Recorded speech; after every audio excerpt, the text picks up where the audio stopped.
a real name. That is a thing that happens. Okay. And with that, we are live. Hi everyone, Right. welcome back for another week of Odyssey of the Dragonlords, played by the wonderful Light of Thylea. Thank you all for being okay with the break last week. I was feeling extremely under the weather. Also, thank you to all the players who are sitting out on that, because it's never fun to hear my GM is sick, and then I don't get to have happy fun times.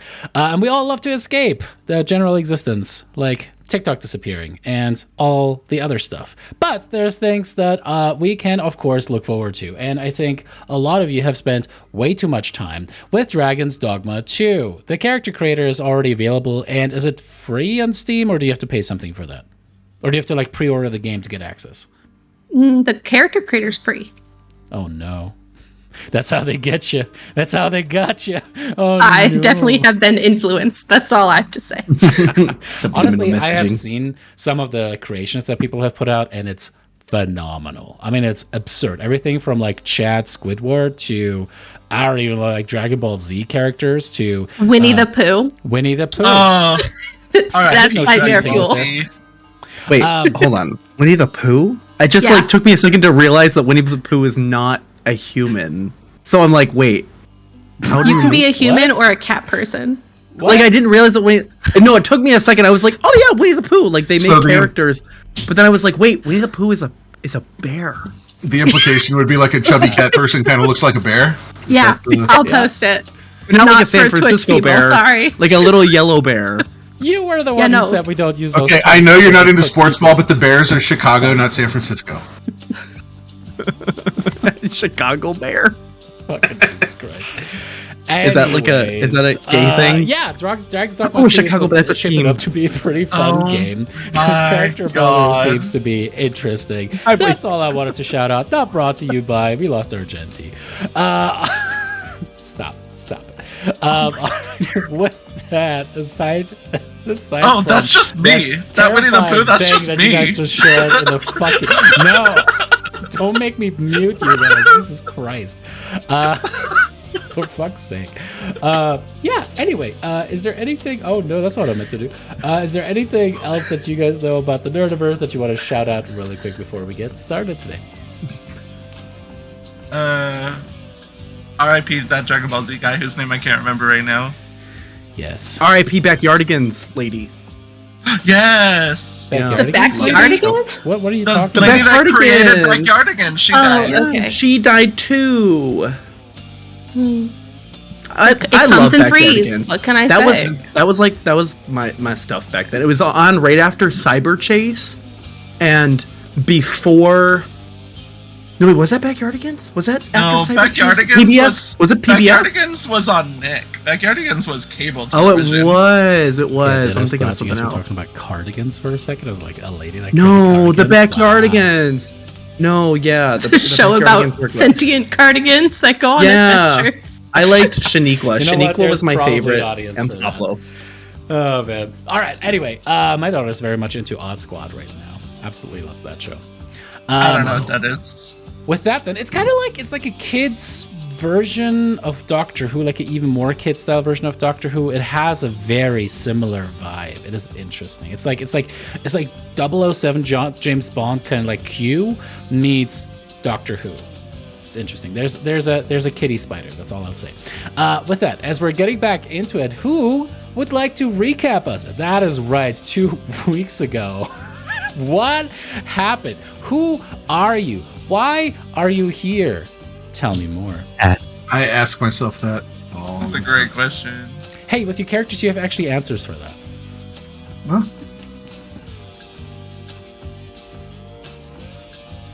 Dude. All right. I'll wait to get this is like 4 weeks in a row. Wait. How good is this recap going to be? Are we talking like 2 or 3 glasses? This is sober, which I can't tell you if that's going to be good or not. No. Sorry. I literally have juice, not the fun juice. Chug that shit. He might need to, based off this recap. So I'm empty. you might want to fill up. So we all met and sort of talked about secrets, but really didn't. So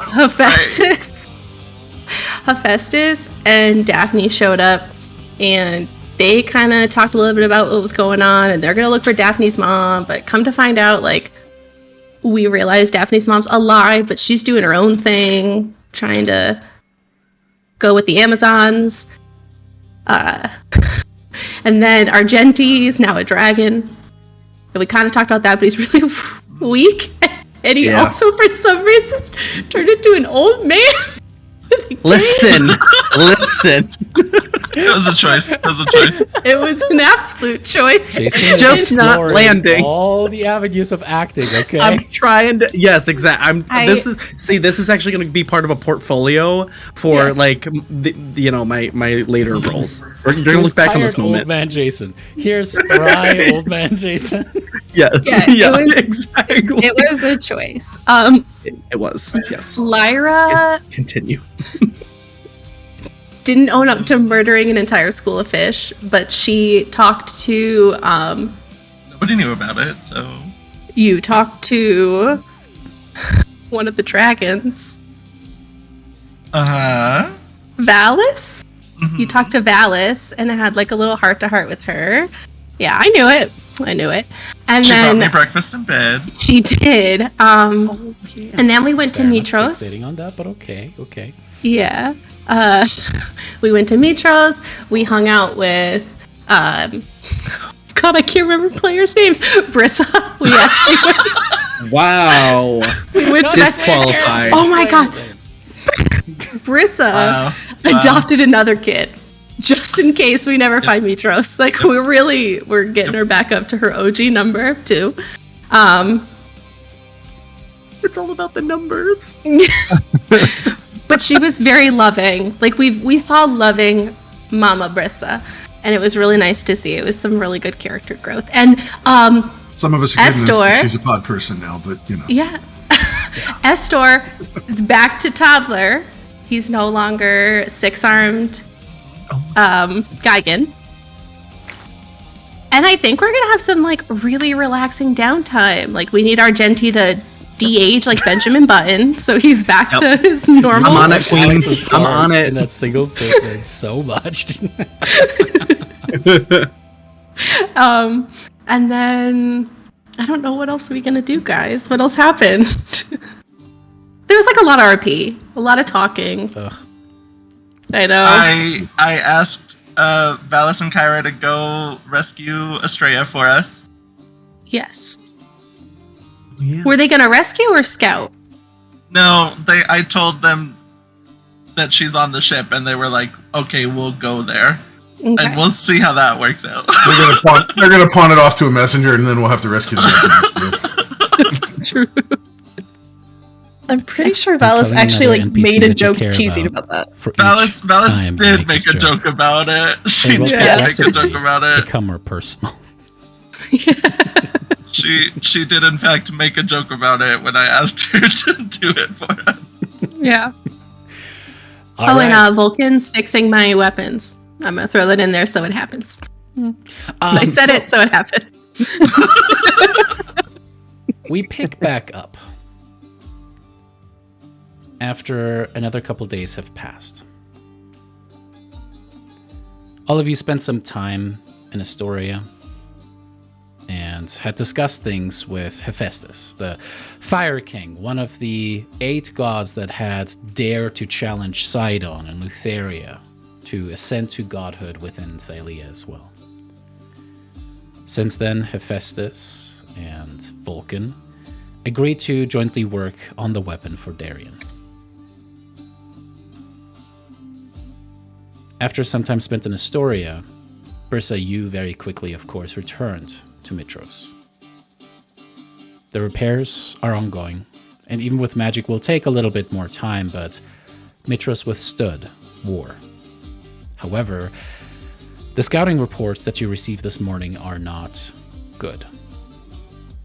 You learn that many of the forces that had invaded and kind of waited for the other Titans to soften the defenses of Mitros had ultimately gone back upon their ships and pulled back all the way to what was formerly known as Aresia.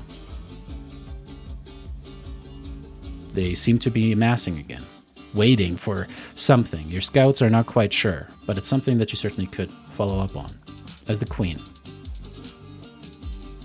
Argenti, you have traveled to Mitros as well.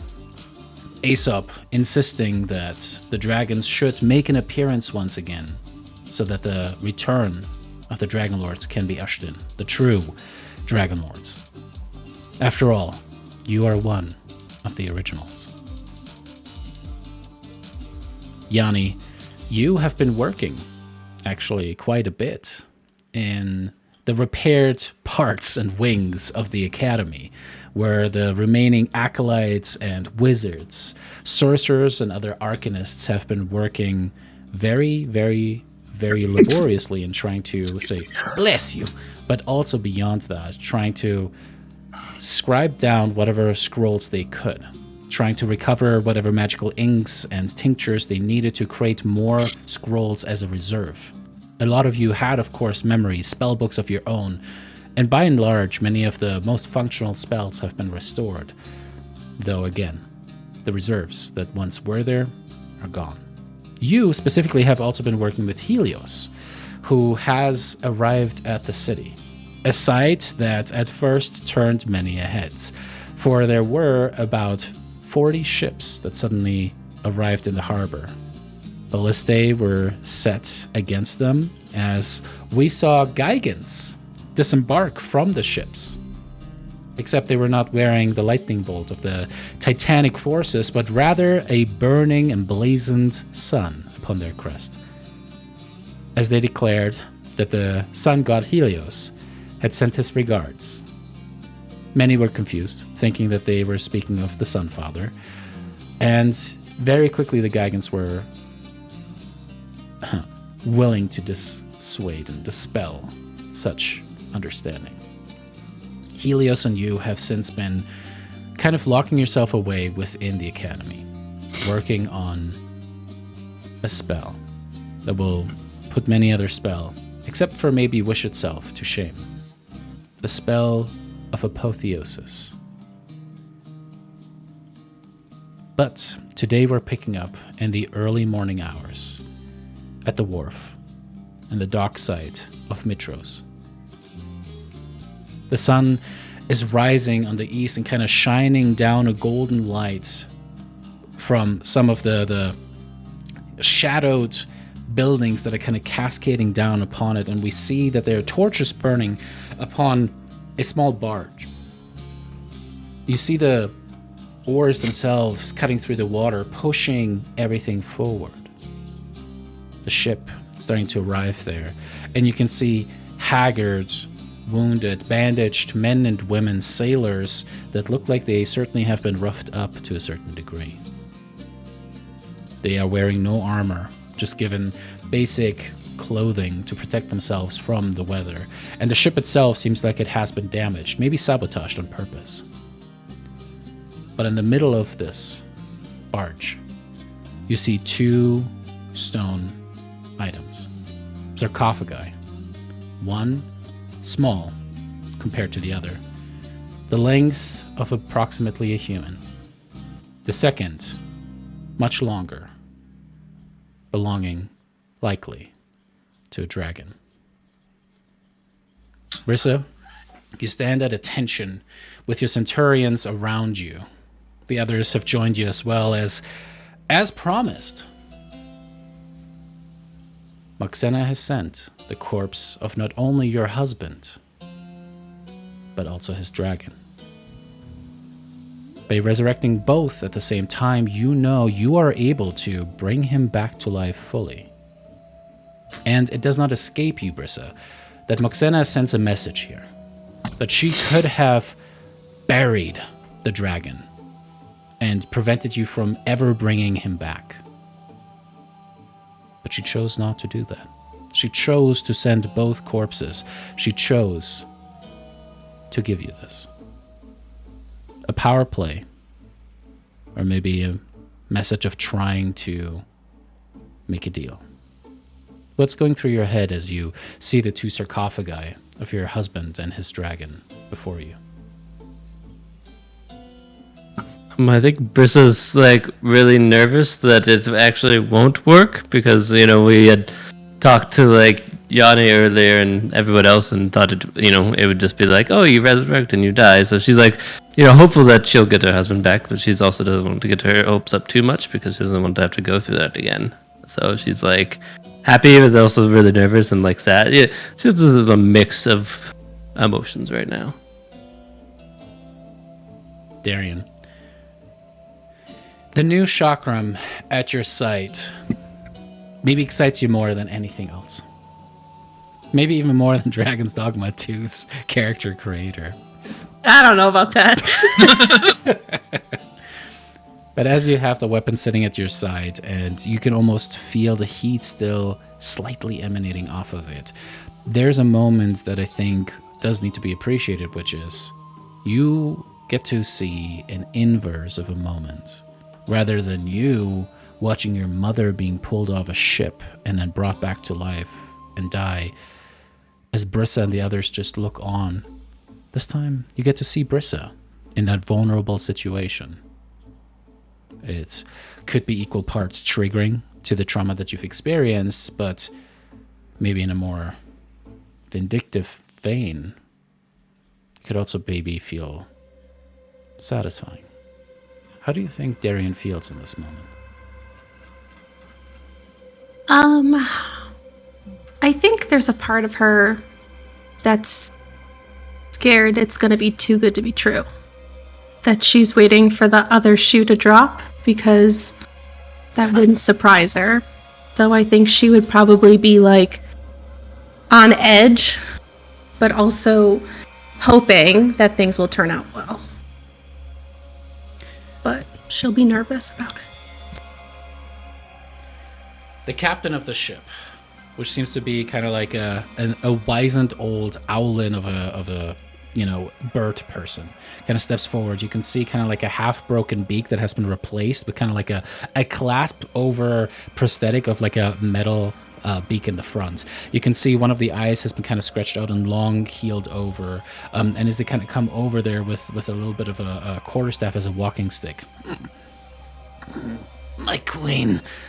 The old owlin kind of very, very painfully gets down upon one knee and kind of looks over as you see the rest of the sailors kind of like do the same thing. You can see that there are signs of starvation and certainly like lack of proper care, sleep upon all of them. But the owlin kind of gets down on a knee and is just bowing, waiting for you to acknowledge them.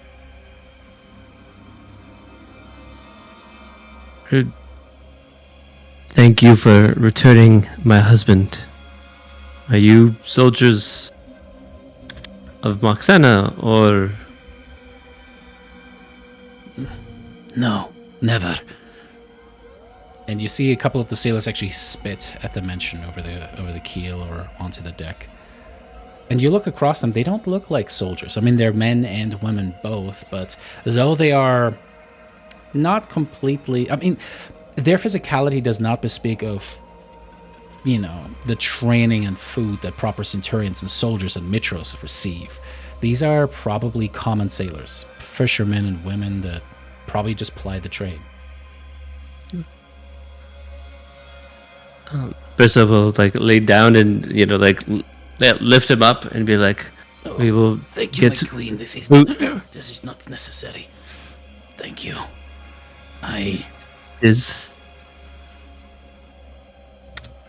We will get food and shelter for your crew. Thank you for You're too kind, my queen. everything you have done." I must also pass on a message that was given to me. It was the condition of letting us live to take these men and women back to Mitros. What is the message? It pains me to say, my queen. The words are vile and I'm sorry. Moxena. And as he kind of spits as well, again, multiple sailors kind of spit to the side. She has made it clear that she will move against your daughter if you make a move against her. Should she disappear through subterfuge, assassination, magic, your daughter's life is forfeit. They were very, very insistent that I pass on this message. Another one. Another Medusa. She said her name is Kisaria and that means something to you. It doesn't mean anything to me anymore. I see. Now she's just another Medusa. She has said that it does not have to end this way. Her honeyed words are poison, my queen. I realize this. Again, I worry they watch me this very moment. If I remember correctly, she said that she wants to put an end to this cycle. She wants to break the curse upon Thylea. And the only way to do so is to trust her, to trust Moxena. It is a lie, my queen. We all know this, of course.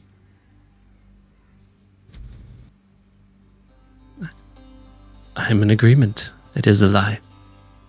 So, if she is watching you now, stand tall and be proud of what you have done. I am my queen. And I'm proud of you. She'll give him a hug. Oh, thank you. He kind of looks over towards your husband's sarcophagus, and then kind of back away from him. Thank you. As the Centurions kind of start helping the sailors off the ship, ultimately, after like 10 or so minutes, it's just, the 6 of you standing upon the deck now.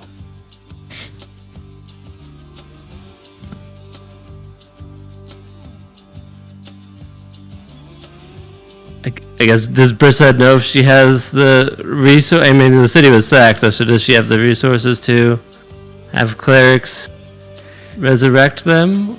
You could definitely ask Historia for help with that, too, at the worst.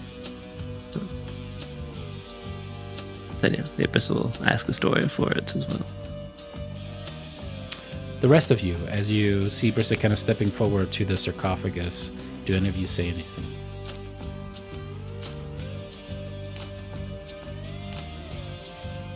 I think to myself, I guess she really did love the guy.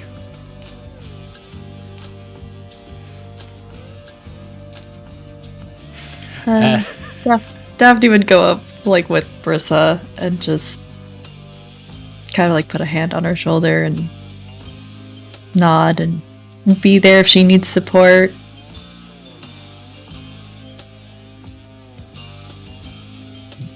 Thank you. I am hopeful, but we will.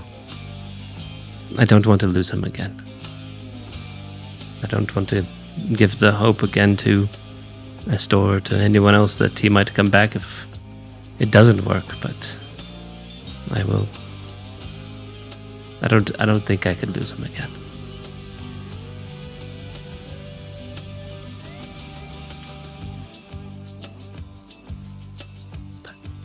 Thank you for being here, everyone. She'll turn around and, it does mean a lot to me. So do we want to do this here? Or No, I think it should be private. We could do it up at the palace, and I don't. We have to ask Astoria to send some people, and I don't. I don't think we even have any gems. I think we might have the people to do it, but not really the resources. It's just a quick skip and a teleport to Astoria, so no, I'm happy to go if somebody can teleport me. It's super easy to get there. I can't do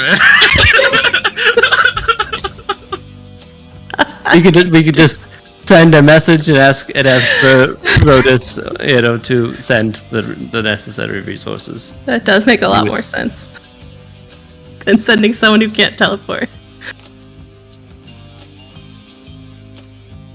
And so you guys start loading up the sarcophagus. The Centurion's kind of picking it up, putting poles underneath it, and then picking it up as they're kind of starting to get off the ship. As they're starting to walk off of that,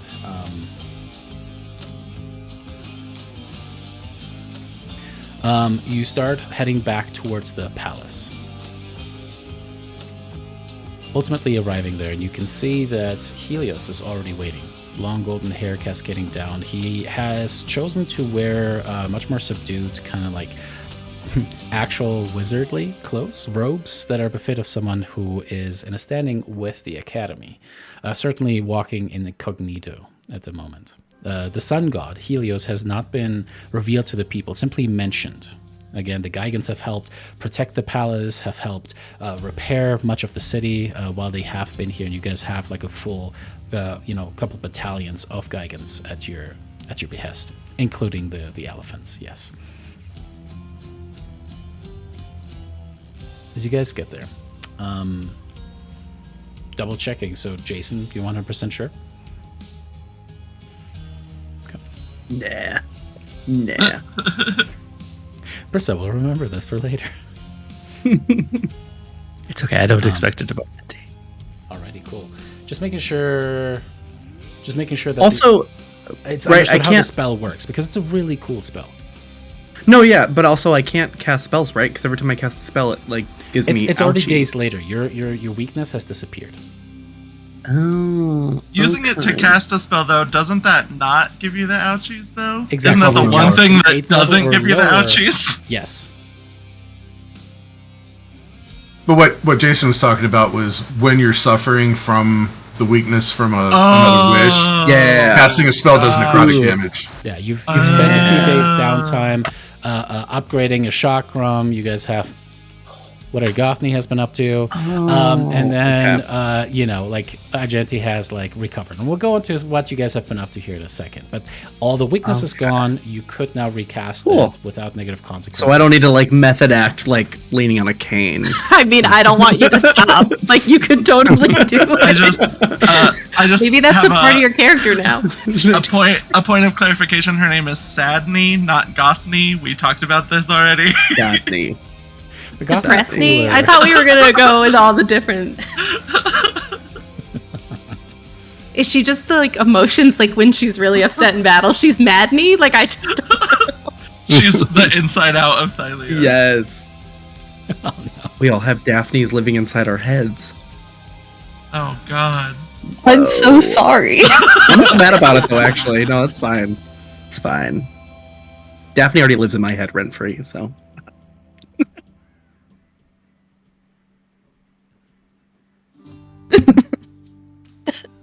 I regret. I have so much regret. No. Yeah, I'm just gonna let this one later. Yeah, that's fine. Revel in the cringe sometimes, I guess. I mean, so- the longer we this can, goes we can on... get past the names, yeah.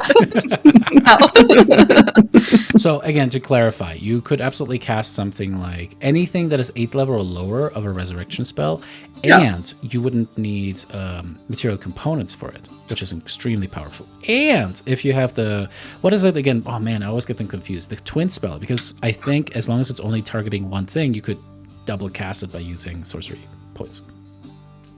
Yeah, I still don't think he would use it. That's not really his thing. Oh, just to become alright. a dragon and that's it. Huh? What? Excuse me, bitch? All right.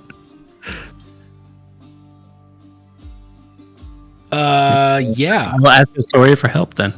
All right. You send out messengers through the teleportation circle. As we'll actually say, we'll switch to a different scene then. Yanni.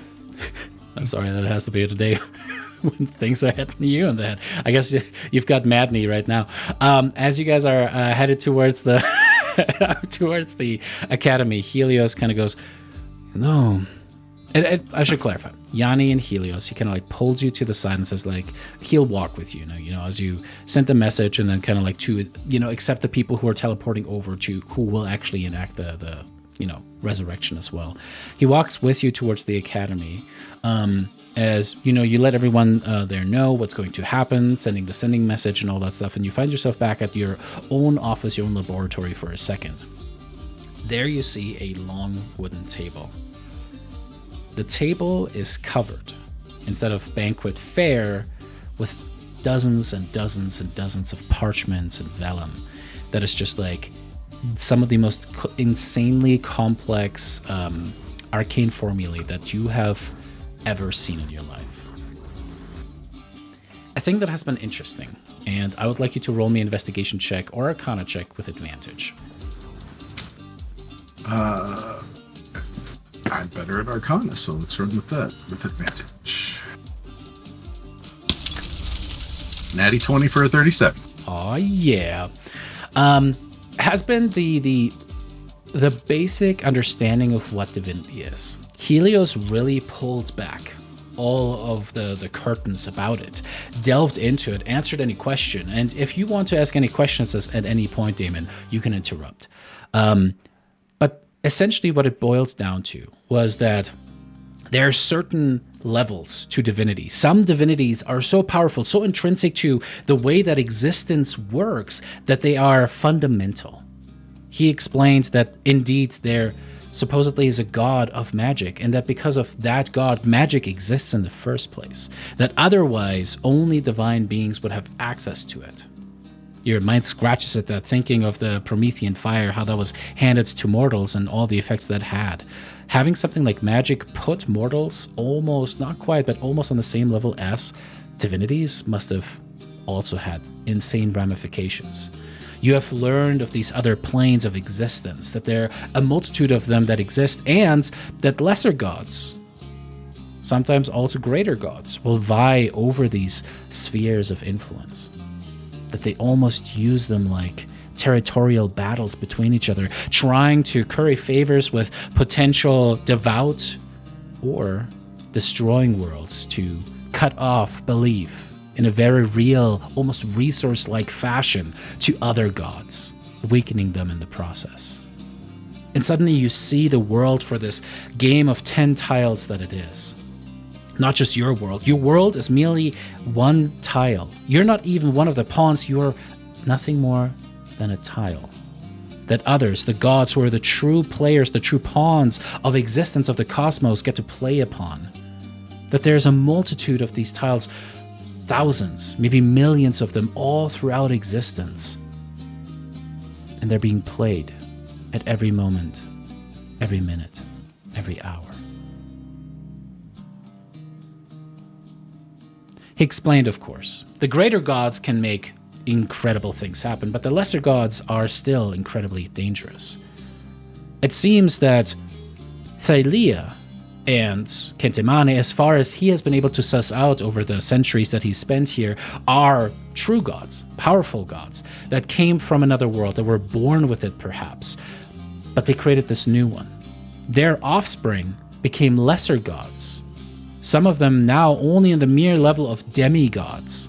Not quite what we have been calling Daphne, but true demigods that have power of creation and able to truly inflict incredible damage. Daphne, as a mortal, has been approaching this level, but as Helios has explained, you are approaching that as well.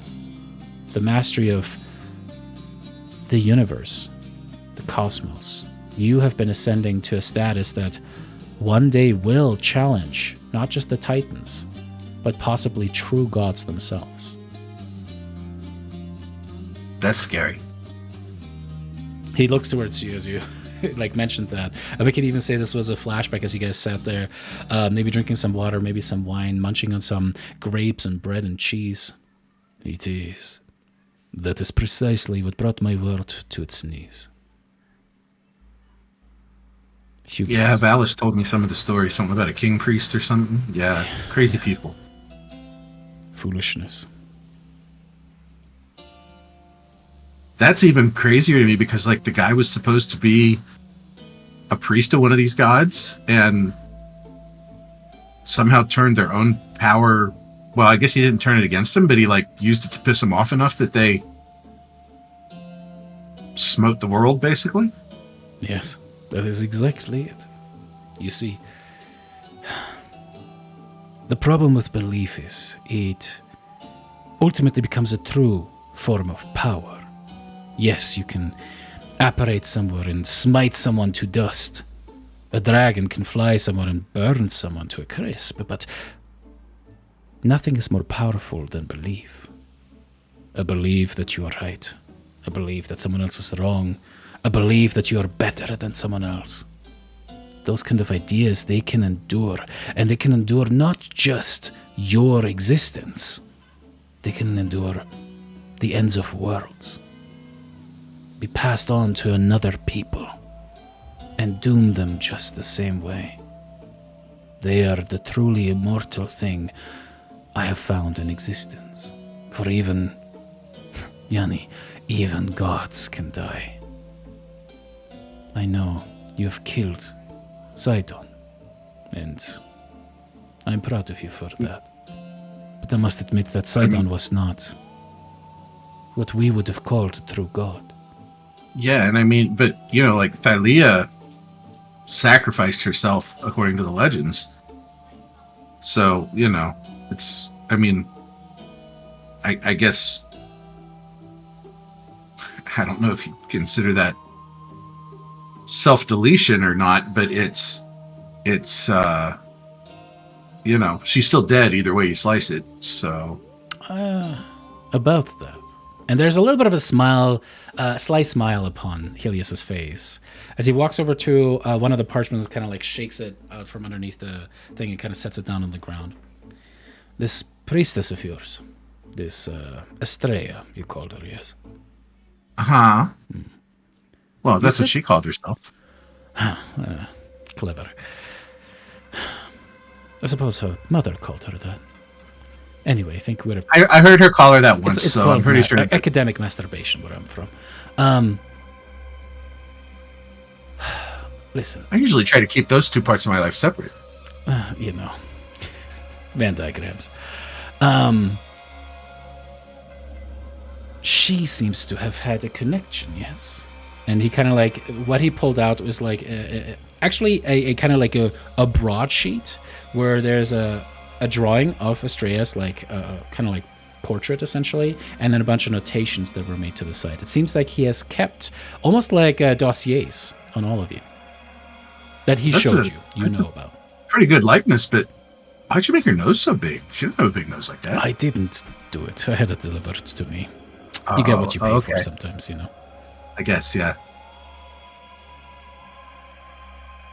Yeah, see, I don't know too much about, like, what was really going on with her after she left Sidon's service. Like, we never really got into the details in talking about it. From my spy reports, she traveled to the Golden Tree. The Tree of Thylea, it is referred to as well. It carries golden apples.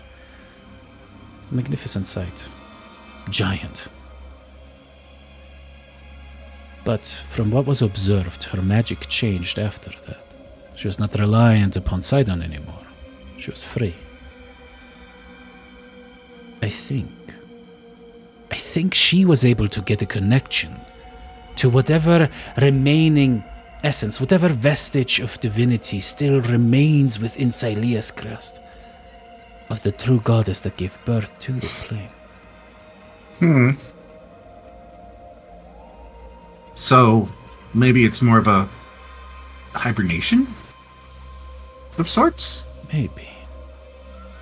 You know how we can resurrect people? I mean, the whole reason that we're now waiting for these envoys from Estoria. Yeah. I have a theory that maybe Thylea can be brought back as well. I don't know if this is true. I don't know if she actually died. We just call this continent Thylea. Right? We make a lot of assumptions, and upon these assumptions we build theories, and upon these theories we rely to live our lives. If we assume Thylea did sacrifice herself, and call this correct, and we assume that she became this land, why do we assume that she's dead? Why do we assume she is the land? Why do we assume that she didn't instead perhaps vanish, disappear? Speaking for myself and my own understanding, and those that I've spoken with about it here at the Academy, it's just that's what we've always been told, and we had no way to know otherwise. Indeed. So there's plenty of room for skepticism and doubt, but the problem is nobody knows the truth of it. All we have is this story. And this story, this is the thing that I've been mulling over again and again. You said that we can call Argenti here anytime we need to. I know he and Matteo have certainly looked into this before. Maybe we should call them. Just a second. And you see his eyes kind of just like light up in golden light for a second. Argenti, this is Helios. Please come with your husband if you have the time. We have something to discuss that we need your expertise on. Thank you. Oh, the Cynic spell must be broken.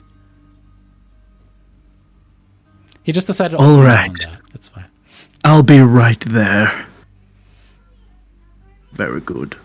Why is he old again? This is a flashback. It's a part of his thing now.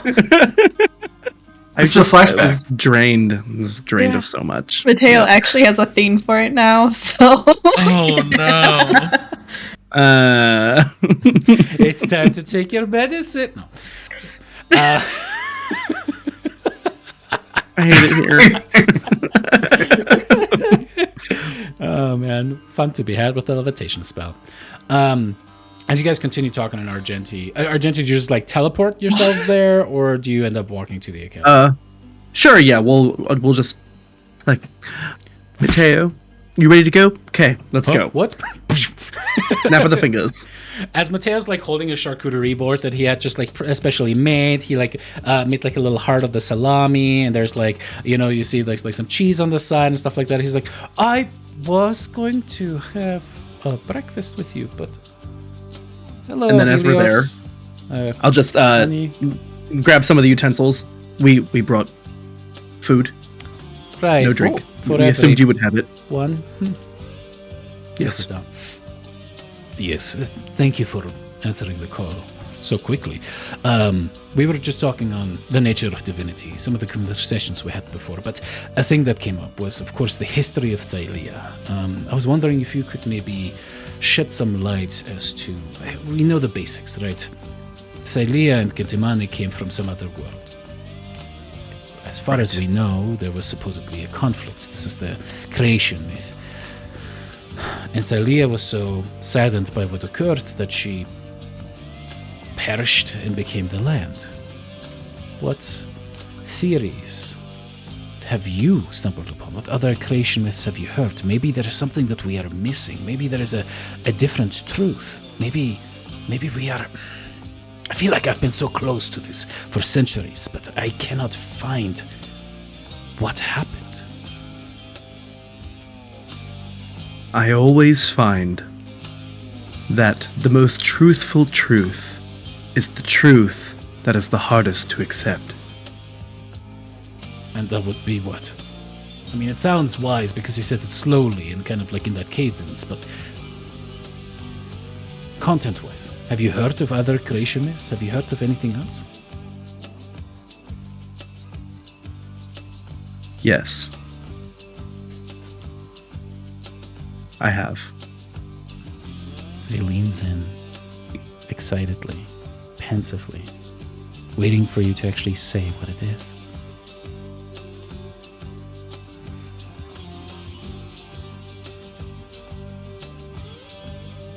Oh no, he's sundowning. Oh no. No. Grandpa, no! What have I read? Does every single culture, like every single civilization, have like their own little version of creation? Like, oh, my watch fell off. Like the Medusas, or like the Amazons.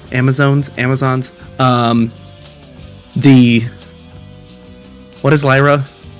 She's not a Valkyrie. A siren? I was going to call Siren. a siren. Yeah, a siren. Wow, we're all really We struggling. don't know each other's Yeah. names. We don't know Do what each other are. they, It's fine. do they all have like a different version of creation, or does the whole world just accept that the land was born of the body of Belmitria and like or whatever? Thylea, Thylea, not Thylea. Belmitria. Wait, is Thylea and Belmitria not the same? No. Are they not the same No. person? No. Mitros and Belmitria. Argenti knew that. My gosh. I sure hope so. We're just gonna have to put together a PowerPoint Yeah. I have heard of other civilizations having their own little version. Wait, no, I haven't heard that. Have I heard that? I'll let you decide. As a co-storyteller, you and Mateo spent a lot of time. What did you two We did. figure out? Well, you see, the Geigens, they always had this idea that the Earth was formed from an astral walnut, and as it floated through space, it sort of snowballed and gathered more and more materials, and then gradually over time, there was this this phenomena that we don't really have a name for yet, but it's like a phenomena of attraction, and then just as these particles collected on this walnut, eventually it led to a round, larger walnut.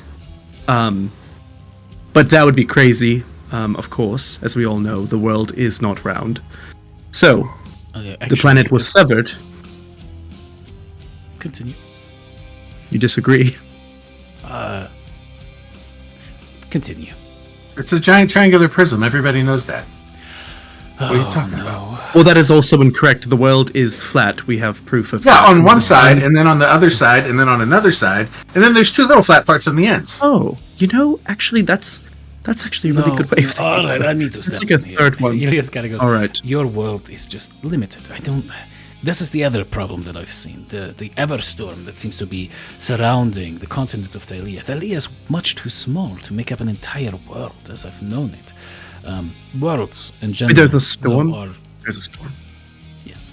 Like, you cannot... Like, if you sail off of Thylea too far, you get sunk. And that has persisted, by the way, even after Sidon died. Oh. I knew that.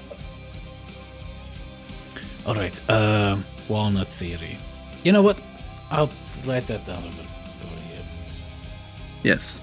And that actually, to them, that explains why they have one eye, because they are one with the world, which began as a walnut. And much like the world, it expanded.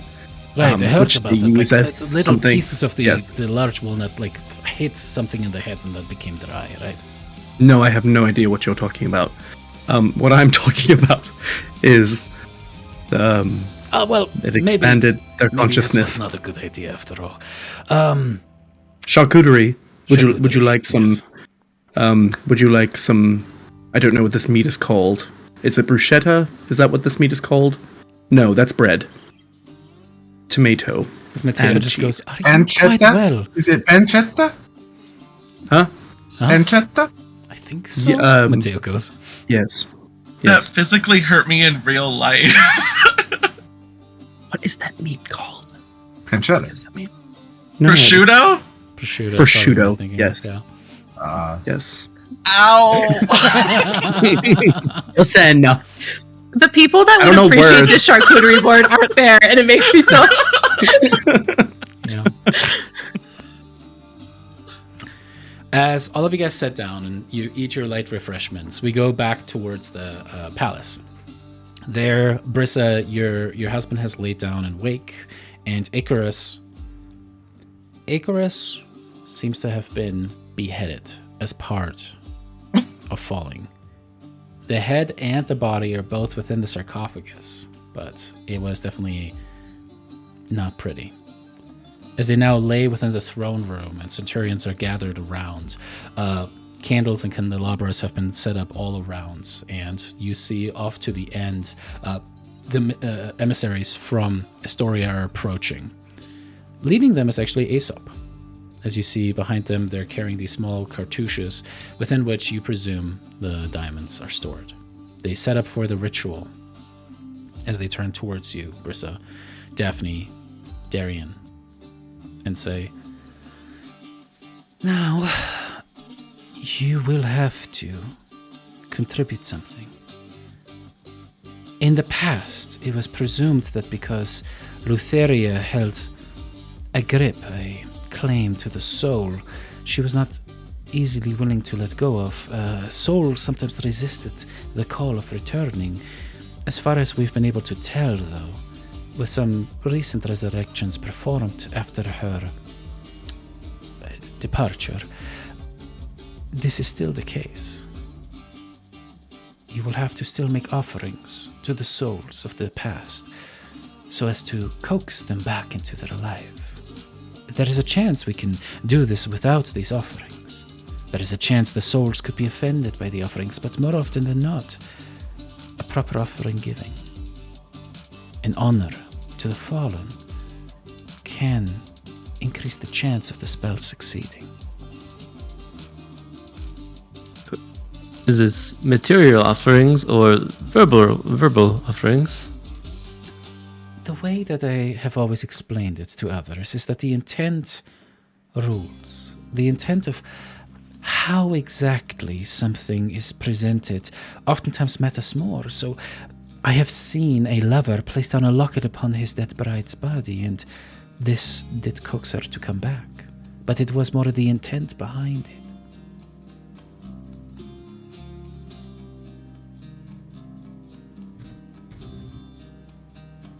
Brissa will nod, and then she'll go back into her room and grab something, and then she'll have something that she's going to. Aesop turns towards Daphne and Darian as well. Are the two of you also contributing? Lyra? Oh, there you are. Light refreshing Smith. With some of... Yes, the sunflower seeds are quite good, aren't they, Lyra? What did I do? Are you going to be participating in the resurrection ritual as well?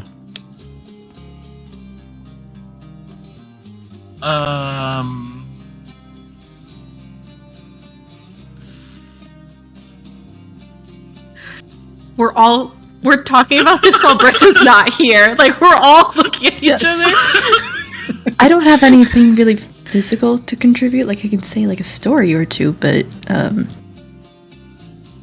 didn't really share a lot of possessions with him. I didn't like him, so Oh my god, Lyra. I tolerated him because Our friend Brissa did married though. him. You know what? Maybe that is good. Maybe keep that energy to yourself for the ritual, you know?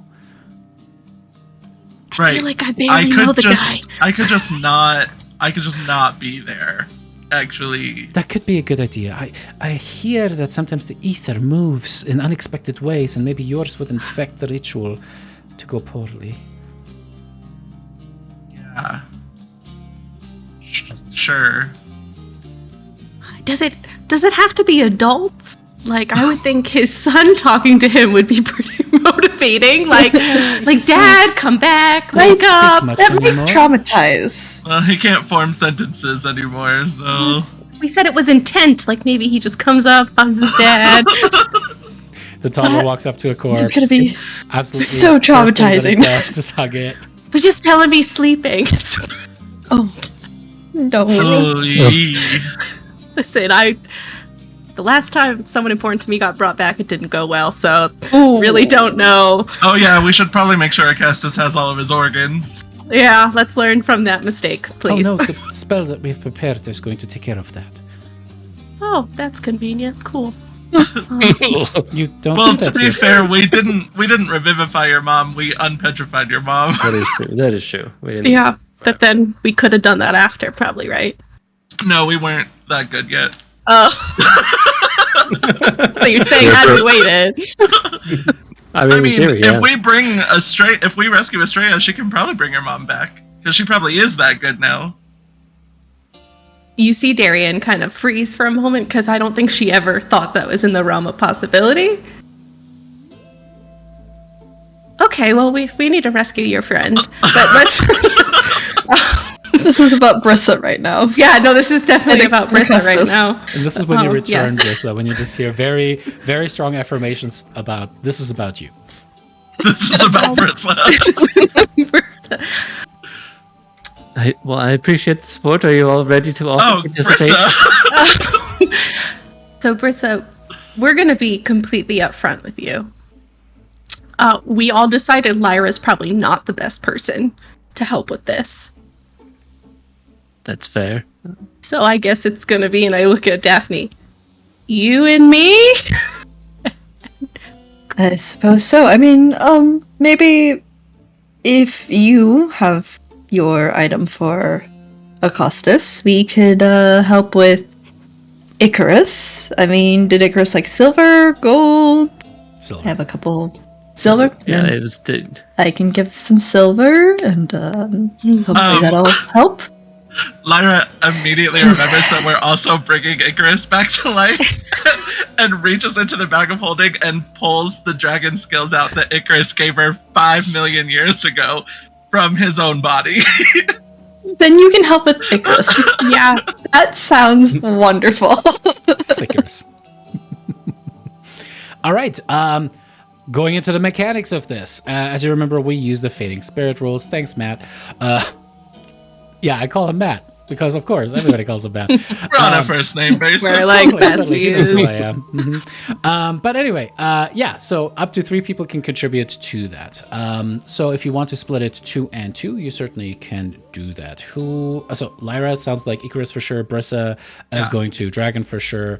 Who goes where? Wait, Wait, Wes is not going to her husband? I was like, Listen, Thank my God, brain went, even Alex her Dragon husband's is- dragon's more important. Jesus. Listen, Cassus is not a dragon, okay?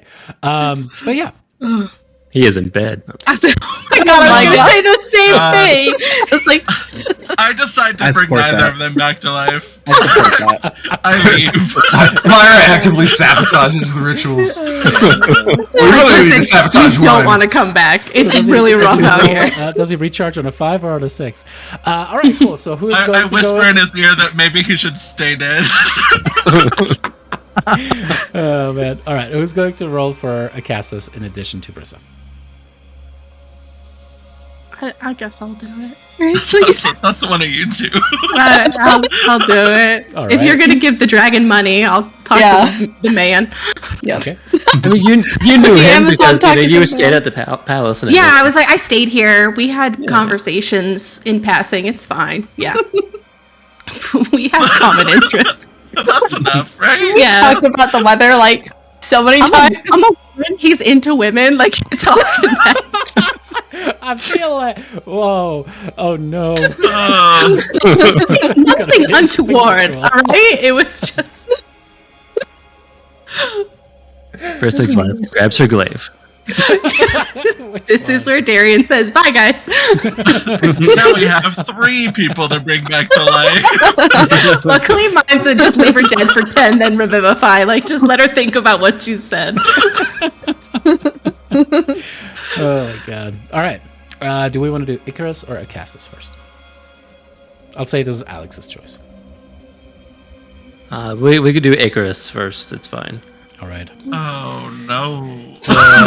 The candles I burn, learned the spot. glinting off of the metallic scales of the silver dragon. You can see where the blood has congealed and the dead eyes are kind of looking sideways and up onto the ceiling. Lyra, there's maybe a little bit of a pang of emotion that you quickly shove down and compartmentalize, but it is there nonetheless for a moment of sadness, of remembering the cocky, maybe a little too confident dragon, trying to barter with him, and succeeding in your own way. Daphne, you step around the body as well as the acolytes are chanting around you all, and Aesop is kind of preparing the diamond on like a small chassis at the center of the corpse.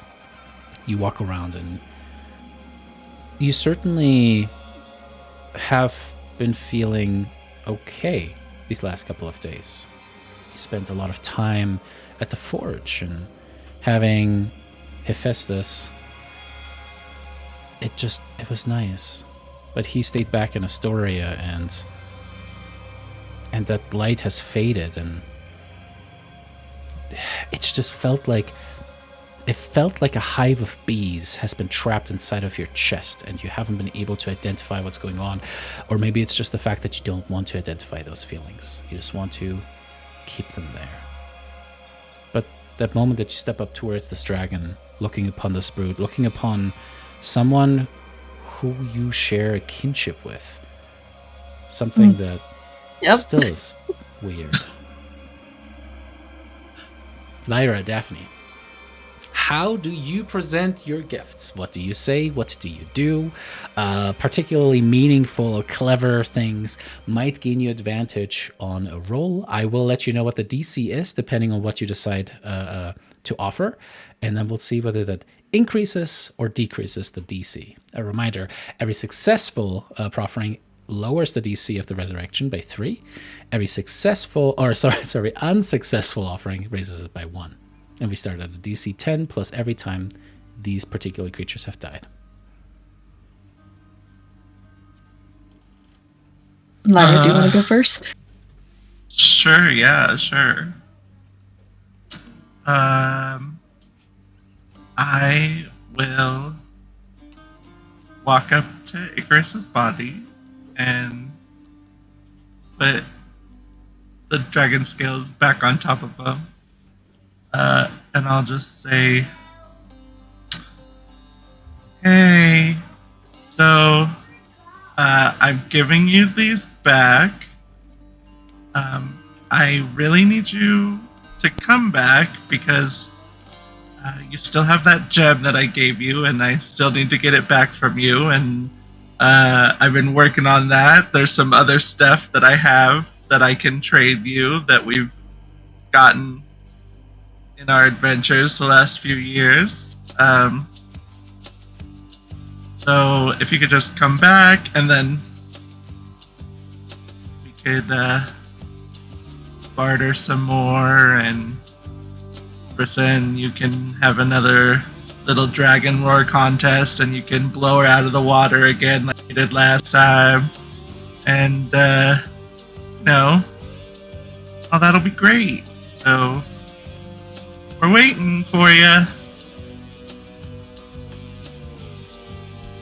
With the offering of the scales, go ahead and make me a persuasion check with advantage, and the DC is a 15.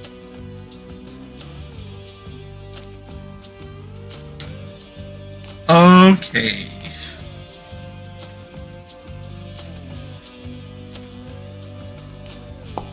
$27. All right. You see a glowing coming off of the scales as they suddenly fly around the diamond upon its chassis. As they begin to glow brighter and brighter, they suddenly seem to vaporize as they start to just flow around, almost like in a vortex, around the entire sarcophagus, enveloping you all now in it as well. Daphne, you're standing inside of this as Lyra steps away. So, I think we've established that Daphne does have quite a bit of coin from running the mine and the forge successfully these past 3 years. Her coin purse on her character sheet says otherwise, but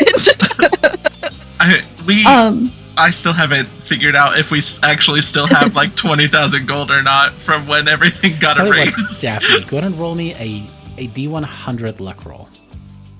Oh boy. Elena will never. Oh my god. Oh, what'd you roll? A 99.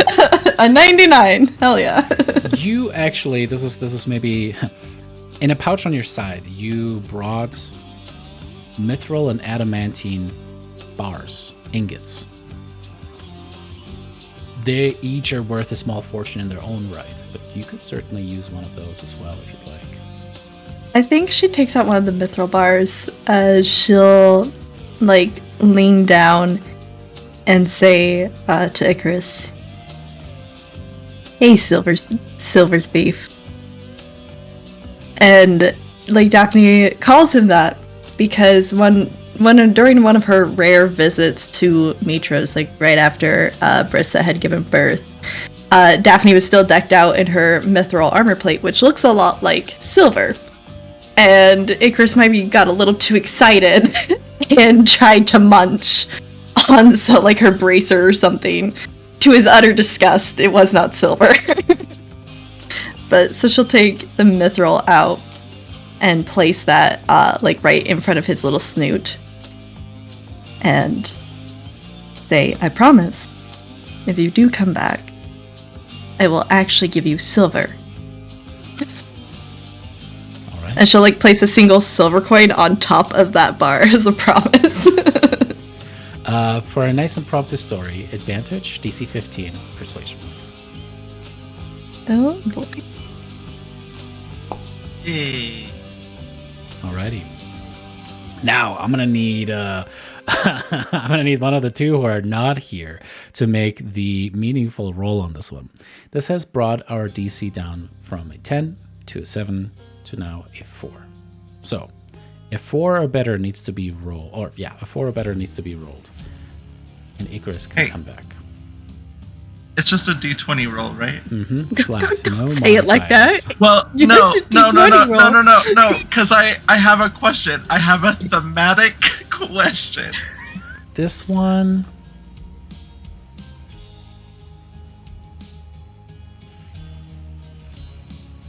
Because it's related.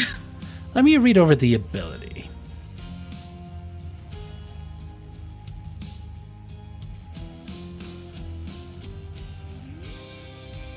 Oh, no, it's specific in what kind of roles you can replace. Oh, okay, cool. Yeah, that's what I wanted to double check on. All right. Okay. These ones will not count because I'm usually the one to make that roll. These ones will not count for Demon Inspiration.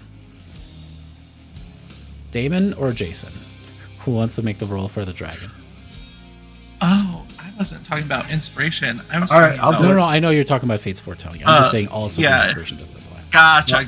I'll do it since Jason's almost Roll me panicking over a there. blind D20, please.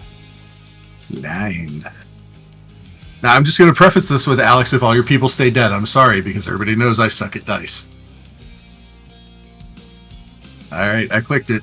It has been noted. All right, we switch over towards Acastus's corpse.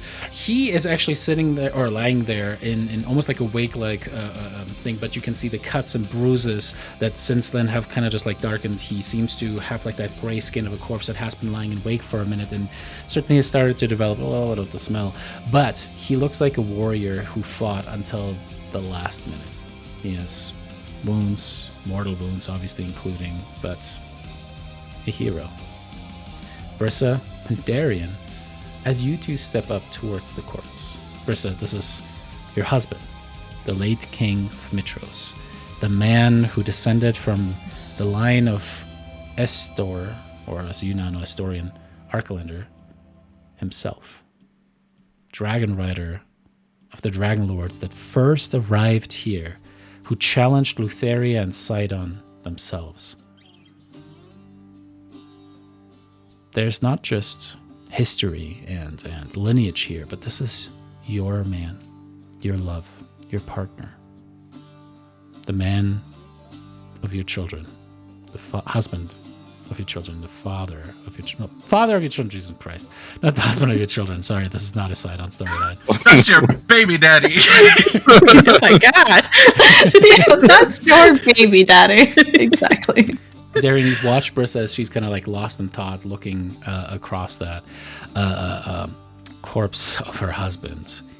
And you maybe have slightly different memories, but I will, same as with everyone else, if you want to come up with a story, you certainly can. But you remember being invited into the palace for 3 years. Brissa was a little weird about having you there at first. Just any like semi-attractive, like a 3 or better woman on the palace grounds usually was like very heavily vetted. Brissa's not a jealous woman. It had its concubine killed. Yeah. I was literally a ball of trauma. You didn't ever have to worry about it. So, is his crown or his weapon with his body, or is that something that we recovered?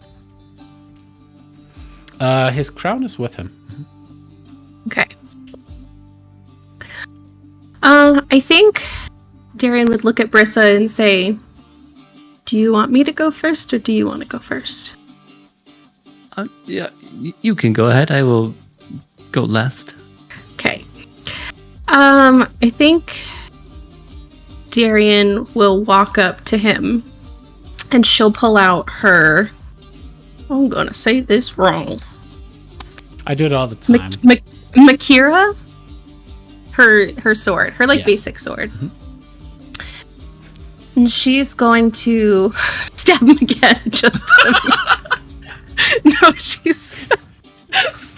she's gonna place it on his chest and make it so he's holding it. And when she puts his hands over the hilt, she's gonna say, "You gave this to me when I first arrived to make sure that I felt safe and protected, just like you've done for your entire city. You gave your life for them, but they still need you. We need you here to rebuild, and we need you here for your children's sake. So please come back and be our protector once more." And she'll step back. All right. I'll say, because of your context, Darian, you are the bookworm. You have looked through many a culture's performative rites. We will call this, as you can like try to place it perfectly there, your choice of a performance, history, or religion check. Kind of like really like harken back to some of the greatest minds and figures in Thylean history. Whoa. 2 of those are a +0, so I will go with performance. Hey. So she's trying to pretend like she's real strong. And the And she DC knows for what this she's will be doing. a 15. Okay, so you said just performance? Yes. Okay, straight? Straight. Cool. That's a 10. Right. You can use DM inspiration for this, though. I will. For Brissa, I would. Well, I So- will. Well, I will. It's worse. You ruined it. Wow. You ruined it. You sang the song. You ruined it. Oh, no. It's worse. If you add them together, chat, it's 15, but it's a 5. Can I give my DM inspiration? One reroll. Yeah, I know. Alright. You kind of move the Makeda in there and it kind of gets stuck on something like, God damn it. And then you realize like you actually like accidentally poked him kind of like in the rib and you kind of like, oh shit. That was kind of like revealed and you kind of like lay it there. Princess gets tense on the side. You see her 6 fingers kind of like grasping the side of the sarcophagus. It starts to like spider crack out a little bit. And you're like, we need you. Come back. You know, you could have also just helped me 3 years ago and then a lot of this shit would have not happened. As you kind of like walk away from the corpse. Brissa. So As sorry about that. the DC goes up a little bit. What do you do to coax your husband back? Brissa will go up next to him and like sit next to him, and then she will take one of his arms, and then she'll just begin wrapping like a really nice sash around his arm that was given to her, and you know she'll be like, "I remember the first day you gave this to me, when you asked me to be queen, and at first it wasn't a marriage of love, it was of an alliance, as you wanted me and the light and on your side, and you wanted our reputation to help you. But over time and over your stubbornness, we grew to love each other very much. And I know that you fought for the city, but there needs to be more fighting, yet still for your children, because they need you, I need you, and your city needs you. So please, I love you. Come back to me so that we can be together. I need your guidance more than ever."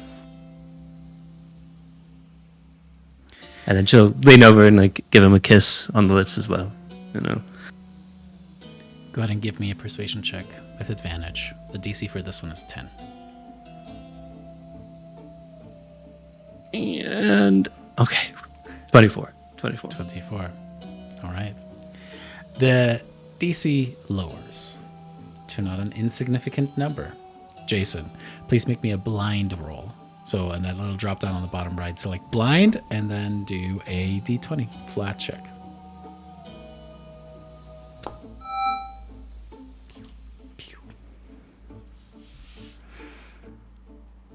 The sash wrapped around his forearm, you kiss his lips.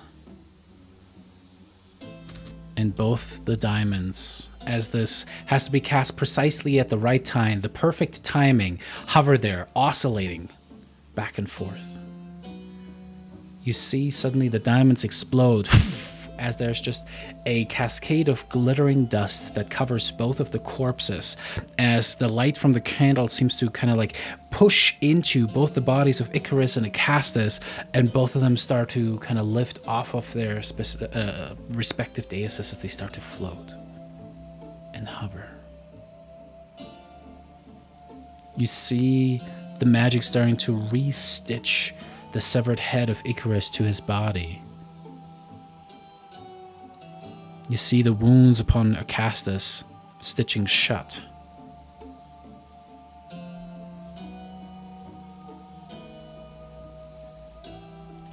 And then the body slowly descends down. As you see the serpentine neck of Icarus push upward, kind of look up, smell something before it.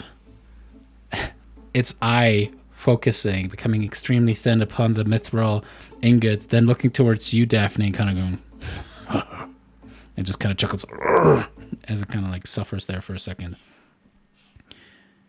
And then all of your eyes look towards Acastus.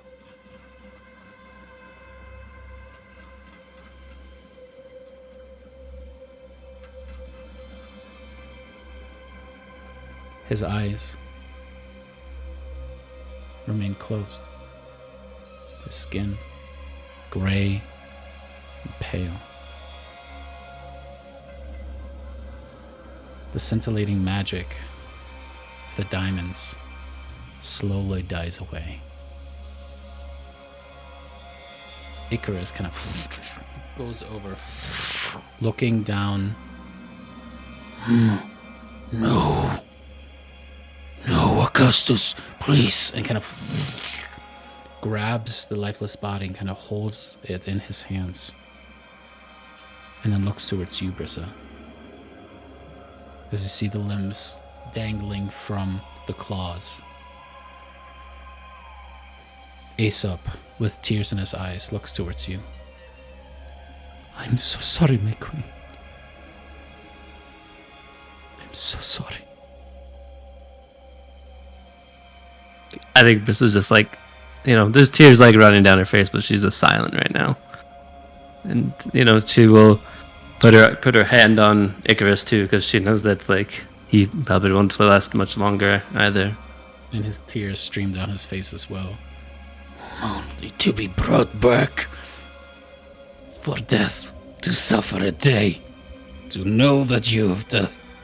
No.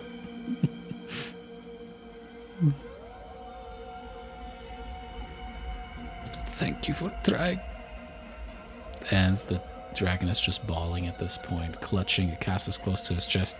And if you let him, Brissa, he pulls you in as well to weep with you. Yeah. I mean, she thought like Icarus was the son as well, right? We were like all one big happy dragon family. And then she will just like, turn to her friends and be like, please leave. I need to spend time with Icarus. Thank you for trying.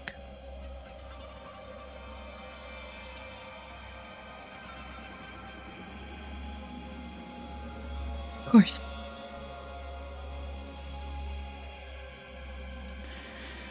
The three of you leave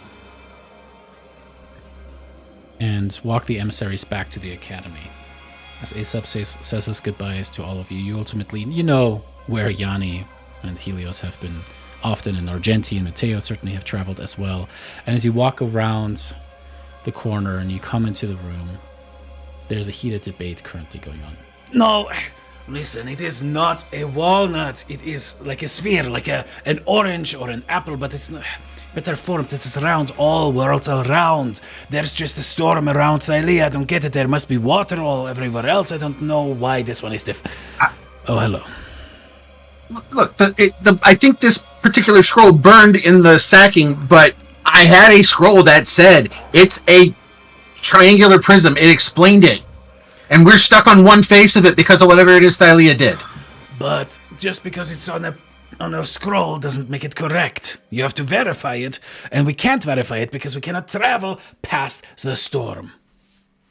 Exactly. We can't verify it.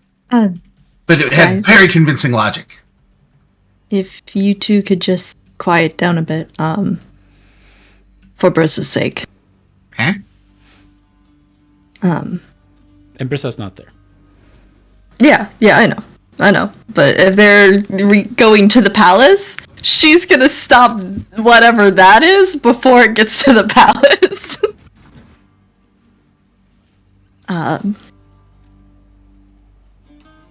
Yanni, we're gonna need to be there for Brissa. Eventually. Not right now, but What's happened? they just tried to bring Augustus and Icarus back. Icarus came back, but Oh no. And you can see Helios in particular is kind of like tensing up at the mention of someone who is of the line of Estor.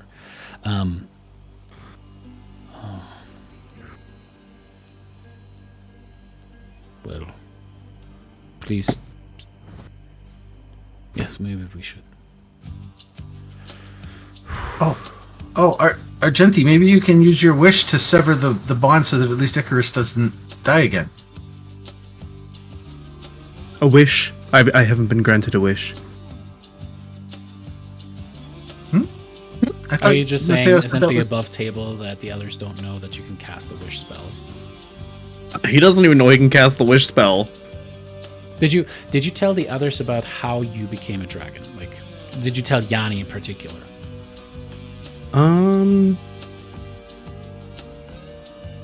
Would he have? We can go with no. I'll retract my statement. That's fine. No, I'm like, would he have though? Because I feel like he would want to be really private about it. So like my initial reaction is he probably didn't. But I'm trying to think of a reason that he may have, so it could like move the story in that direction. I mean, Yanni might have pestered Yeah. Aesop about what happened too. So Yeah, that's true. Like, could have maybe found out from like Aesop. Yeah. I mean, Aesop just But saw I think you turn back into a dragon, you know? Yeah. I think Argenti doesn't really. If you were to ask Argenti, he would probably say that he just did it through a sheer force of will. Like, fair enough. he just willed himself, not really like drawing a connection that there is a wish spell.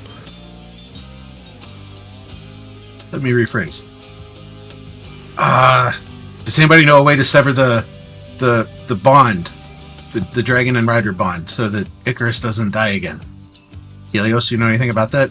You There is survived it. powerful magic that does it, but you would have to. You have to be a god or a very powerful alchemist. Something that's even beyond what I have studied.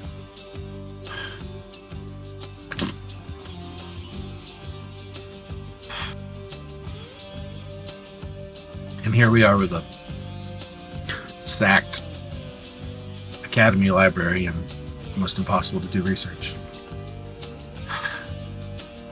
I don't know why, but I feel as though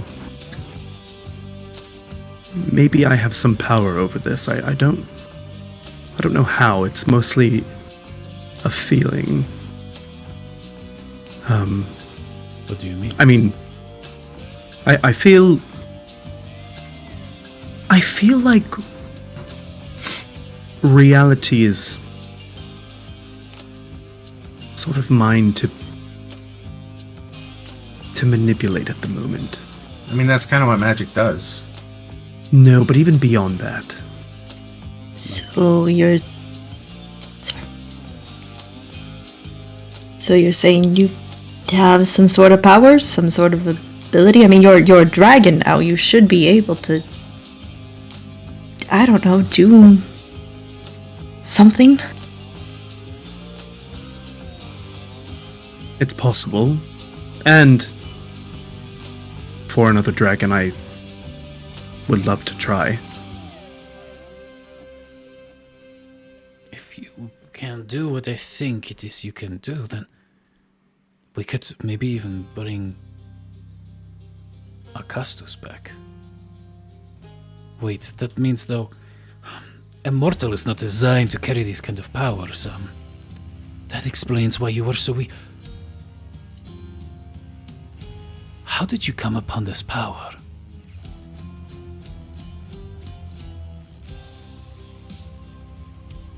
Theo kind of stands up. That is not something that has to be discussed. My husband is a very powerful entity and a very magnificent arcanist. He developed it as part of his draconic lineage. Helios just kind of... That probably makes the most sense. Yeah. And he lays a hand on your shoulder. And I believe it is my husband's call on who exactly he is going to help out with this.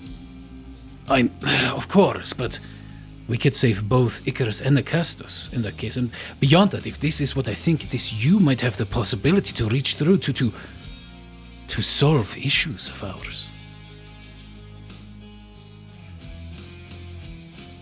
Argenti, you could single-handedly change the world. Oh, I know. Helios kind of Very looks aware of towards that. the rest of you guys. Have you all known this? I never knew any of this. He never talked about what happened. I just assumed he figured out how to reconnect with his draconic self after Thylea died or something. Or, not died, but, left. Yeah, pretty much. I was just told he was a dragon, and Yeah, like 2 days ago, we had this whole conversation about not keeping secrets. So apparently, that was really effective. So, Yes. that's fine. This is definitely a new development. I don't know really what brought about it. I think maybe perhaps I think I have a higher calling now. And perhaps it's a gift that I don't really understand yet. I suppose we'll find out in time.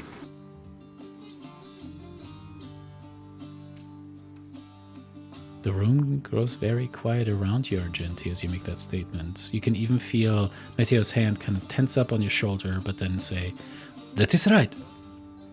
If this is an arcane and innate gift of my husband's, then he gets to decide how he best uses it."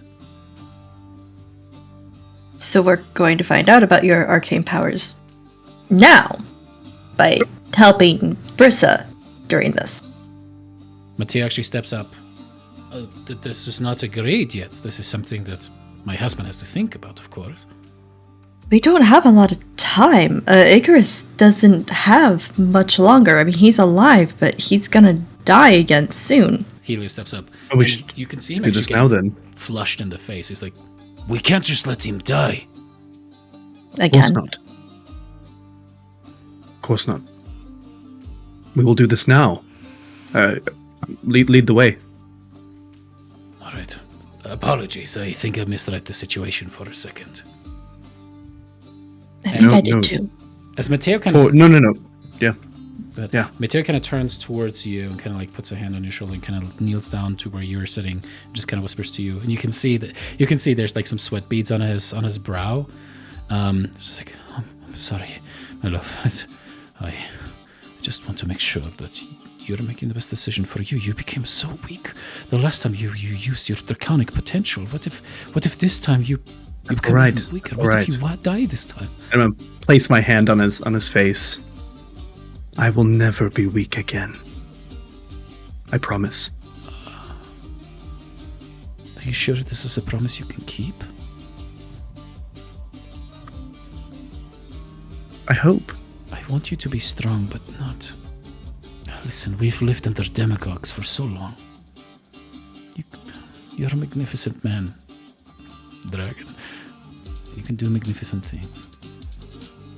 Just don't push yourself too hard, okay? I would never. gives you a little kiss on the forehead, and both of you get up.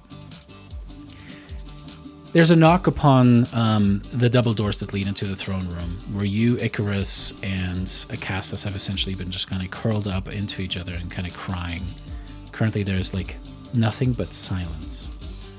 The knock comes, and you wince. You can feel Icarus kind of curiously look up as the door opens, and you feel a little bit of anger rising as you gave the Centurions very distinct orders to not let anyone in.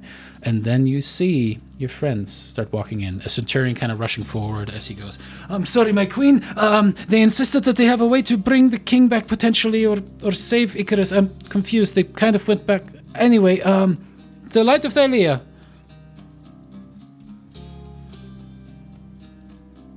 I guess Brissa she'll stand up and like walk towards him. I mean, you could. She's not getting her hopes up now. Like she was hopeful before, but you think you could save Icarus or Castus? Is it one or the other? Possibly. Although I would like to speak to Icarus first, if you wouldn't mind. Brissa will nod And Who are you? Wait, I recognize you. I am Something is different Laces, about you. formerly known as Argenti. That's right, but you smell like... The nostrils go wide. You smell like one of us. You're very perceptive. I am one of you. Yes. Icarus is a silver dragon, right? Yes. Oh shit, let me show Okay. you Icarus. Just wanted to... He's also Ooh. Matt. Like a matte silver dragon? No, I said Is that Matt. what you said? Wait, what? Sorry. I think... Massive. He's really, really big. Oh, massive. Okay, yeah. Okay. All right. Well, there is a way that I can possibly bring back, and then I cast a sort of, I don't know, not a very pleasant look towards the body of Acastus.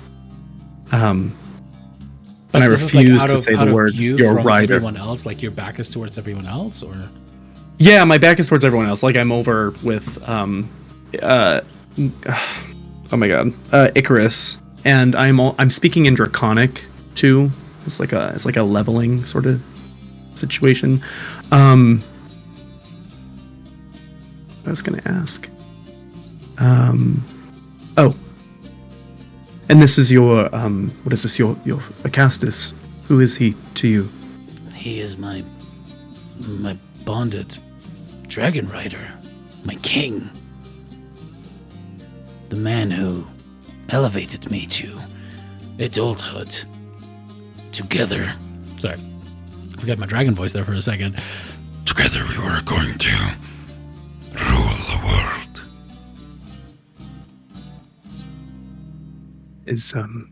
Was that your choice? You see Icarus actually kind of get quiet and furrow his brow a bit. He raised me. He's like my father.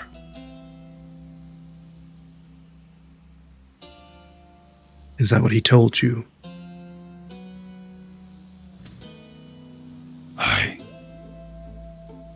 He never said so, but I always felt he was my father.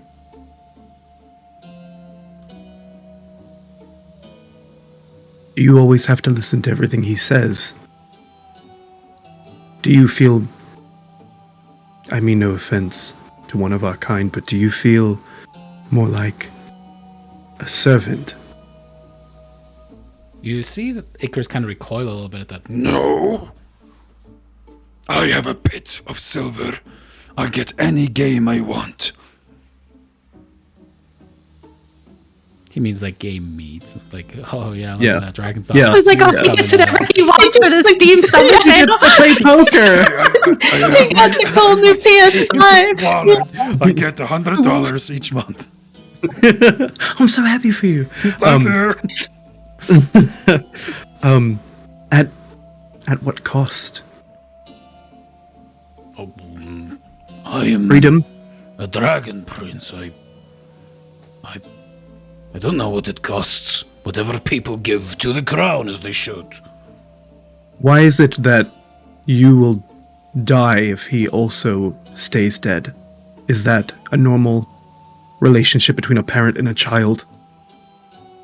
I don't know. We swore oaths to each other. And why did you swear an oath to a father? I don't know.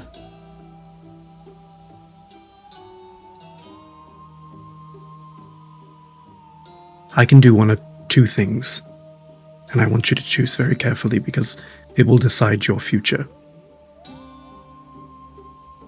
I can either bring this man back, one that you say is your father, and I believe you, that you believe that. But if he dies, your life will also be snuffed out, and I don't exactly call that freedom, but it is your choice. Although I've said some negative things about it, but it is ultimately your choice, and your happiness is very important to me, despite me knowing you only for a few minutes. Or I could sever the bond between the two of you and give you real freedom. Freedom to mourn him as you see fit. Freedom to hold your own lands. Freedom to perhaps have your own children. Freedom to choose your own rider if that is what you want, without an oath.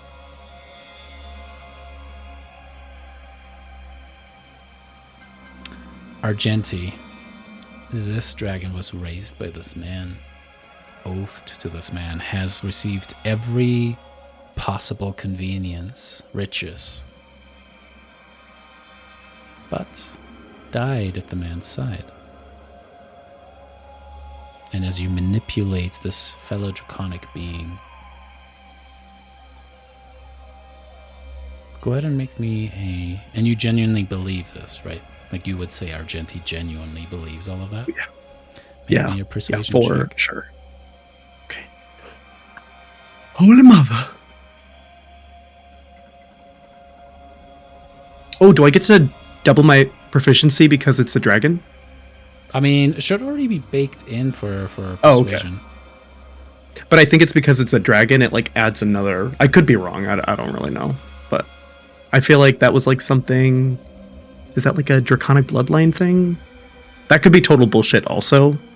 I just didn't create that I don't just remember now. that. General rule in 5th edition is that you never double the proficiency bonus except Okay. for expertise, which you already have for persuasion. Sure. Okay, yeah, totally fine. Oh, that makes sense. That's totally fine. All right, here we go. Oh, did I do I did a blind roll. Damn it. You sure Okay. did do a blind roll. What was it? Oh, no, actually, don't tell me. I just want to know the result. Okay, I mean, you also have... Isn't there magical guidance? Would you It want is to... part of the draconic bloodline, by the way. If you make a charisma check with a dragon, you double your proficiency bonus. But, and double check on that one for me, Damon. As per rules written, that doesn't double apply with expertise, right? Right. Okay.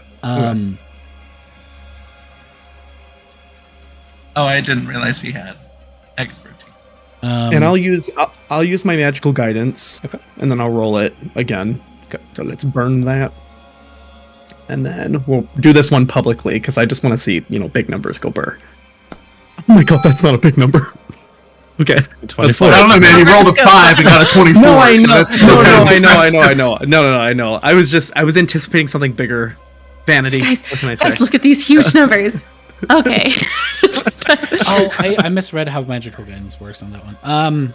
Oh shit. Okay. It's all good. It's all good. That you have to use the new roll. Yeah, and that it's only when it fails. Okay. Can I, instead of using magical guidance, can I actually just use my inspiration? Just burn my inspiration. That would have been the roll for the inspiration. So, potato. I can tell you that you Okay. rolled higher on the first roll. Cool. Okay. Love that. Icarus's eye swivels towards you, and you can see it getting thin again, focusing, and then looking towards Acastus. He said the potions would help me. He said that I would become the grandest dragon.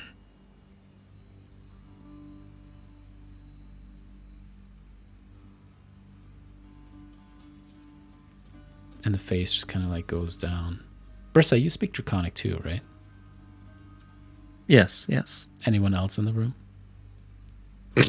Everybody. We're all just like, what the fuck is he saying? As they have been kind of like whispering back and forth, you suddenly hear the rumbling of the dragon going, he gave me these potions that they would make me the grandest dragon.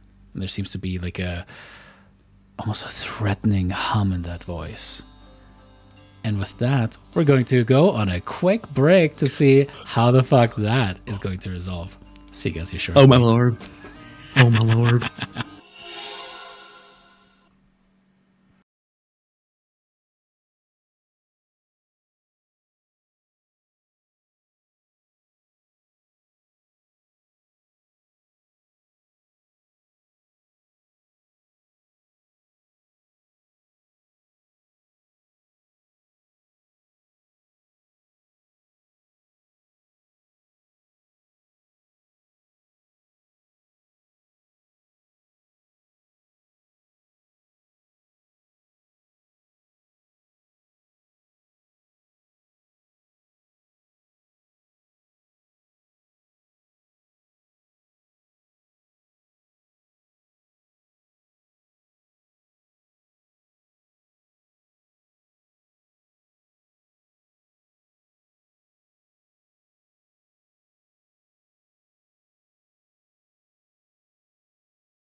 Oh boy.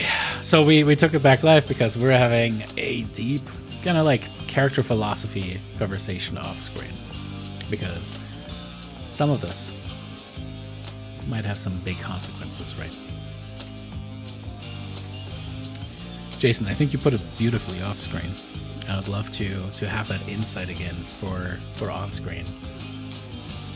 No, I don't remember anything I ever say. I forget it the moment I say it. Which part was beautiful? Let's focus on that. As you look at the silver dragon before you, certainly of adult size, but the way they speak indicating a more adult, like a juvenile mind, something that is you immediately recall your years. Yep. The first 10 or so years that you had served, where you helped raise the brood, and then the aging potions were forced upon them so that they could act as mounts in the war against the Titans sooner. It is almost immediately clear to you that in fact something similar has been done with Icarus. When he says that, it is confirmed, but as you're trying to persuade him potentially to abandon this bond with a rider, to be, as you consider it, maybe free, what is going through your mind? How do you, like, what do you think is Argenti's modus operandi? Like, what is his reason for wanting to do so? The biggest reason is a little bit of what we talked about off stream, but when Argenti was really, really young, he was born into what was supposed to be like an era of like discovery, renewal, like opportunity, and instead it just immediately turned into like violence and bloodshed. Like that first like decade, 2 decades of his life, he witnessed age growing potions. They were like the potions that were going to make the dragons like bigger. He witnessed like those being forced upon his kin, and it was not exactly a secret at the time that the potions weren't 100% safe. Like it was all done with the knowledge that like something could go wrong, and that's kind of like why he fled, because he chose freedom over like forced servitude. And he didn't exactly go about it the right way, but he just wants, like, choice is a big theme for Argenti. Like, everyone just gets the choice to do what they want with their life exactly how they want to do it. And dragons just seem to have always been forgotten when it comes to the philosophy of choice, at least in his eyes. So yeah. And then also I too just like would like to remind the audience that Argenti did say like that Icarus is free to choose a rider. Like if he wants a rider, he can have one. Nobody's telling him that he can't, but it's his choice. He can choose to fly to like the Mithril Mountains if he wants to and just shack up and have some babies. He can do whatever he wants to do. Like he can have a rider, anything. But it needs to be his choice, and it needs to be every dragon's choice what they do from here on out. Yeah. Us, the others, are now starting to pay attention as Icarus kind of grumbles there for a second. The rest of you turn towards the Icarus. Head kind of moves past you, Argenti, and looks upon Acastus.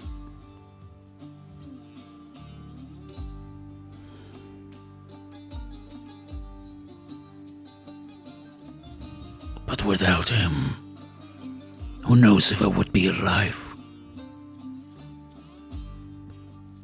Without him, I would be a little babe, or nothing but an egg. He raised me.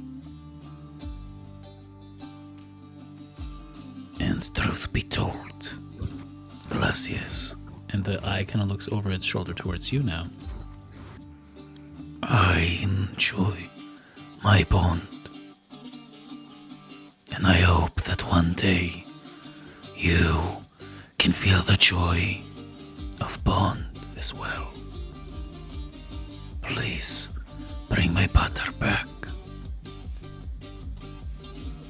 I pasted into chat what you rolled. The DC for this was a 30.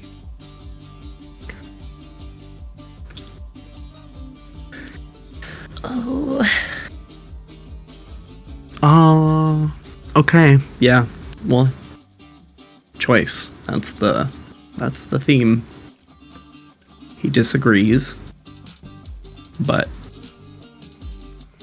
Icarus has chosen.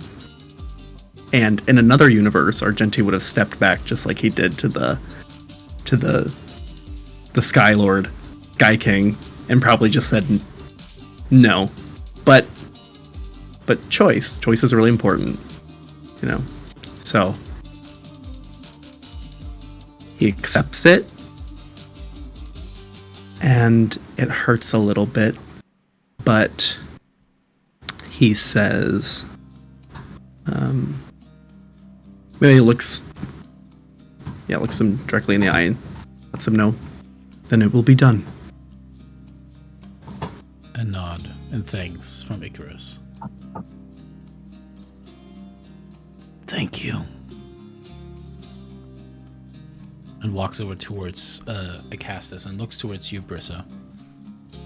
From what Butter has said, ancient dragons were able to do magnificent things. Sorry, coming back from the dead is kind of hard.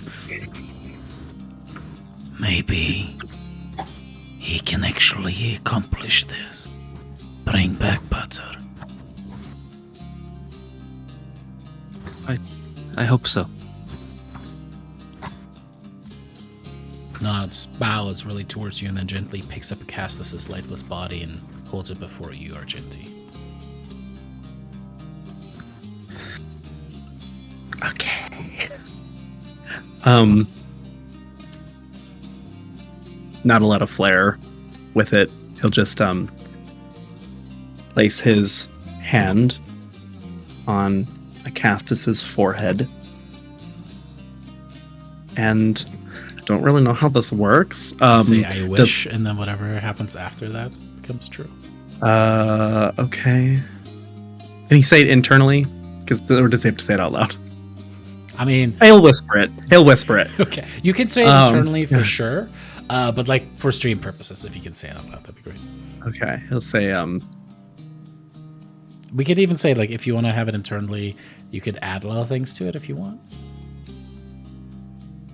do I want to add things? No, choice.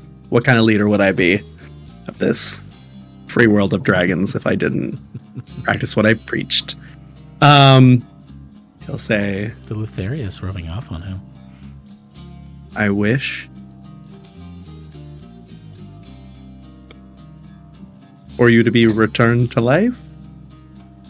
Oh, I wish for the return of your soul. I don't know, something like that. There's many different ways I could say it. But yeah, I wish for you to come back to life. Period. Asterisk. Is that your And then I hope you die in 10 minutes. I was kidding. No, Like, no. passive tense or something? No. Yeah, I wish for you to come back to life right now. The end.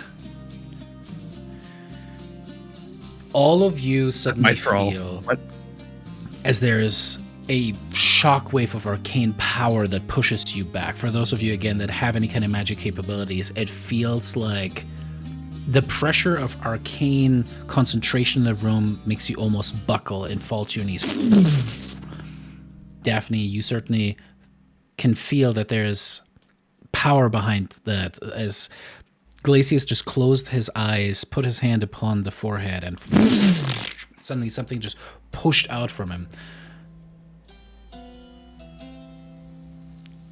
Yanni, make me an Arcana check. Darian, make me a Perception check. 36. Gross. They never should have introduced a feat that lets you have expertise. I wanted that That's all I'm number before. What you But got? I can always hear what's going on. All right, but so with the 32, I'll say two things.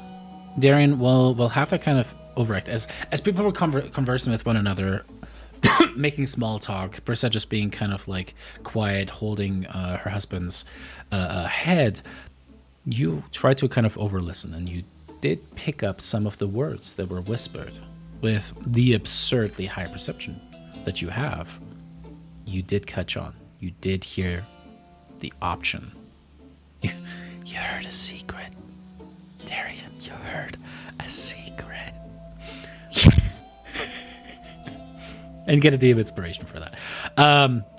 Anytime Darian hears a secret now, because she doesn't get the Fate Mommy upgrade. Secrets now earn her deep inspirations. I like to think it's literally Darian just like looks at somebody and everything fades away, and it's almost like that voice gets amplified. Like she's just like a honing beacon just for whoever she looks at. Oh, I love it. That would be so frustrating in a group conversation, though. You'd be like, no, okay, one at a time. Stop it. No, I swear to God, if I'm not looking at you, don't say anything. Oh my god, it's like Darian like canonically has like ADHD, but she's like turned it into a superpower. Yeah. I love that. What's her name? Oh, Dolores from Yeah. Encanto? Oh my God, can I be Dolores from Encanto? Yes. I'm old, so I was thinking Claps. Jamie from Bionic Woman, and you can just hear whatever you need to. But I heard someone's talking shit. Like just So you have overheard that secret that Argenti, in a way, tried to almost talk Icarus into breaking the bond while bringing Augustus back. Yanni, there is almost a flare of green energy that kind of quickly, imperceptibly so for the untrained arcane eye, pushes through and lingers for a second. A magic that you certainly came to hate for a very long time, and at the very least still respect. A tinge of Lutheria's magics upon Argenti casting this divine level spell. Something that you certainly have been working towards. You know the power of the apotheosis spell is on par with that. But holy shit, not even you have cracked that code yet. Argentina needs you to roll me a D100. Sorry, go ahead, Damon. Yeah. I was just saying, that's crazy. He made it look easy. Oh, come on. As with that, Is that good or Argenti, bad? I don't remember. I don't even know what we're trying to roll Damn it. with. I know. I was like, It's whether or not he can use Wish again. Isn't it has to be 33 or lower? it has to be 34 or better. You're in the clear. If it's 33 or lower, you can never cast it again. Okay. Now we have to roll to see how long you're weak again. Thank God he brought his cane. I know. Cane, fetch my cane. Roll Tail, give me my 2d4 cane. for that really quick. As you see Argenti collapse. Oh, not bad. There's a little bit of lingering green, almost like energy clinging to the body of Estoris that immediately becomes absorbed. The color seems to return to his cheeks, to his face, and then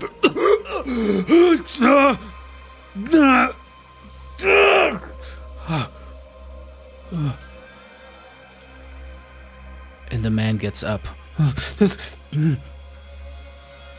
And he sees Icarus, who just kind of is hovering over him, puts a hand on his cheek, and then looks past. Kind of looks to the side where Argenti is kind of just collapsed. As channeling divine power through your mortal frame, even you as a dragon dropped you to your knees. And then he looks over to the side and he sees you, Brissa. What expression does he see? Brissa will just be like running at him, and she will like run and hug him. And then she'll like, I'm assuming he's like weak, so she'll like pump all of her like lay on hands on him and just like give him like a big like squeeze and like hold it, make him feel better. And then she'll like push him away real quick, and then she'll just slap him and be like, "And that was for leaving me. Oh, Don't do it again." you mean die? Yes, that is exactly what I mean. I was protecting the city to try to give you a chance to kill Sidon. Did you? He's gone. And he just grabs you and gives you the biggest kiss.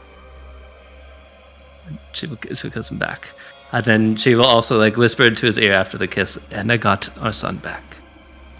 And I another lost the kiss, girl. and just But like, lost where is her. he? Where is he? So really great story.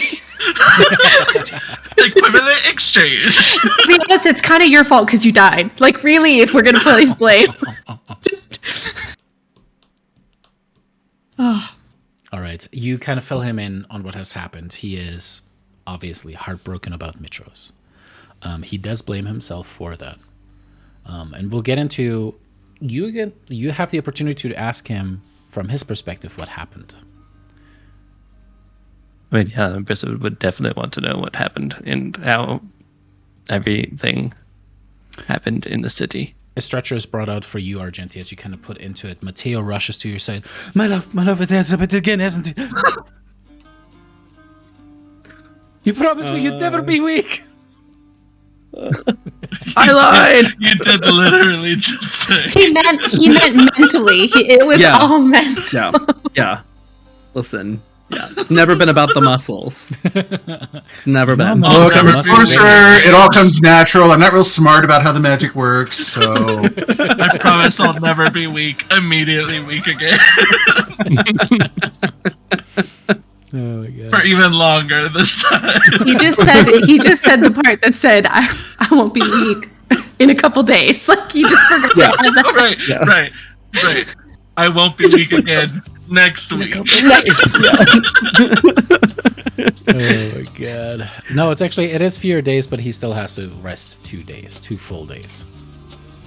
Oh, right. He rolled backs. Jason rolled backs.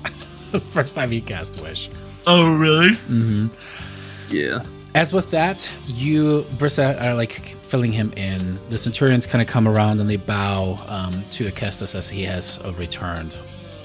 And it is you four kind of standing off to the side when Matteo is kind of like tending to Argenti. Aesop kind of also gets on a knee next to Argenti and kind of like makes sure that he's okay. It's just you four currently.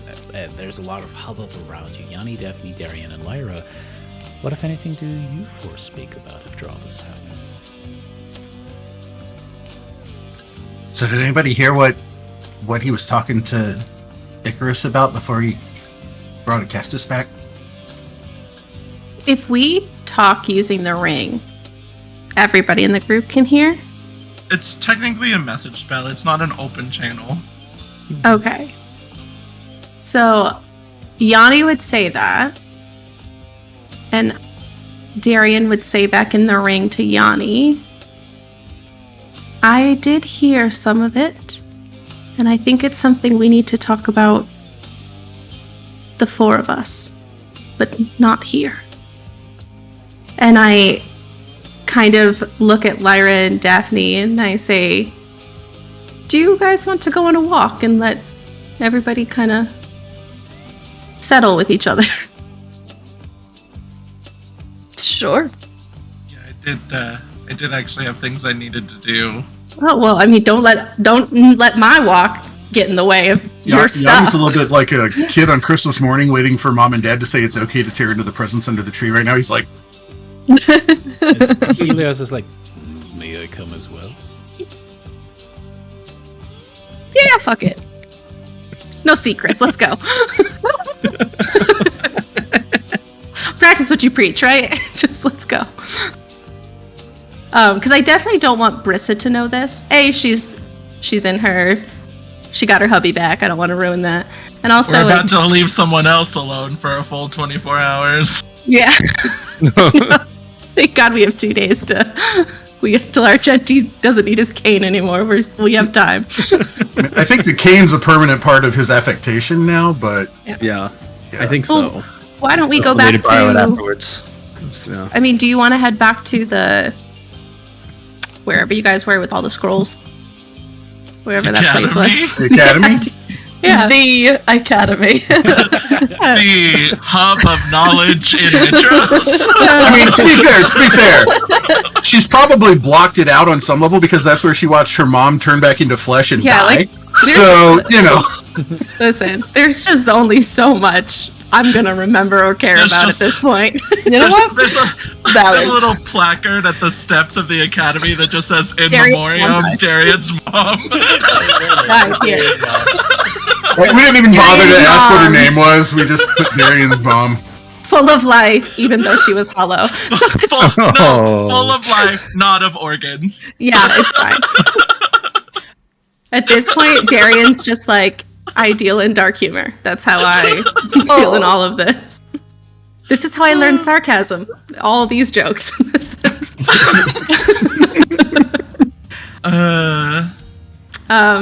Well, I guess Darian would look at Lyra and be like, "Well, if you have things to do, this conversation can wait." I guess it depends on if what I've accomplished in the other days that we've been doing stuff when Argenti was weak the first time. I'm only Well, just are those bringing secret? world leaders back. You know, Yeah, it's fine. doing God's work. That's fine. I mean, Well, I I are have those secret things? no. So can you tell us what you wanted to do? Well, I was gonna go to Agalia's and see if it's still standing, to see if it still exists after Mitros was demolished, and talk to her and probably apologize to her because we didn't have a great last conversation. And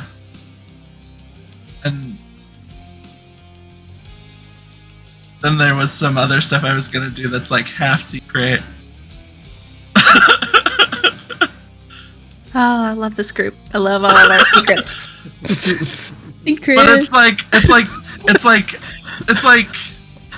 like 90% good, everyone's involved, eventually secret, and like 10% secret.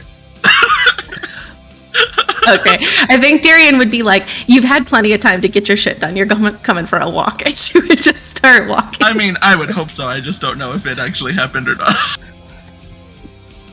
Well, the Lord in the sky who tells us what's happened, he'll let you know if we've done it or not. So I think Darian Hopefully would I start. haven't just been walking around for 3 days. Yep. Just looking for sunflower seeds. That's the canon now. No, yeah, you had enough time to do so. I Yeah. love sunflower seeds. I just got. They are delicious. They're really Darian good. pulls out a packet and is like, "We can have some on our walk. Let's go." I think as soon as yeah, let's go. I got some hot tea, bitches. Let's go. Please. Yeah. Yeah, I got some hot tea, bitches. Let's go. So I think once we are, I would say like far enough away from the throne room, Darian would say, "Did anyone get the vibe that Argenti really didn't want to bring Acastus back?" I mean, I could tell he was trying to talk Icarus into something, but I don't speak Draconic and I couldn't really hear well enough anyway. To be fair, I only partly wanted to bring Acastus back. Yes. I mean, recent Acastus is not so bad. Previous Acastus, a little bit of a dick. Recently Acastus, still don't like him, but also married to Brissa, so it changes things. Fair Well, enough. I can't tell whether Argenti was trying to further his own feelings or if he was trying to present valid choices. You know him better than I do, but he was encouraging Icarus to potentially just sever his bond and leave Acastus dead. Really? Helios gets very, very still and a little bit mad. You can see it seething. We brought Helios. Yeah, he Yes, we did. Of course, we brought Helios. He Thanks, offers Ian. someone one chariot ride. Yeah. Listen, he didn't just offer me a chariot ride. He's giving me his chariot. All right. Eventually. Yeah, that's true. It hasn't happened yet. I think seeing him get like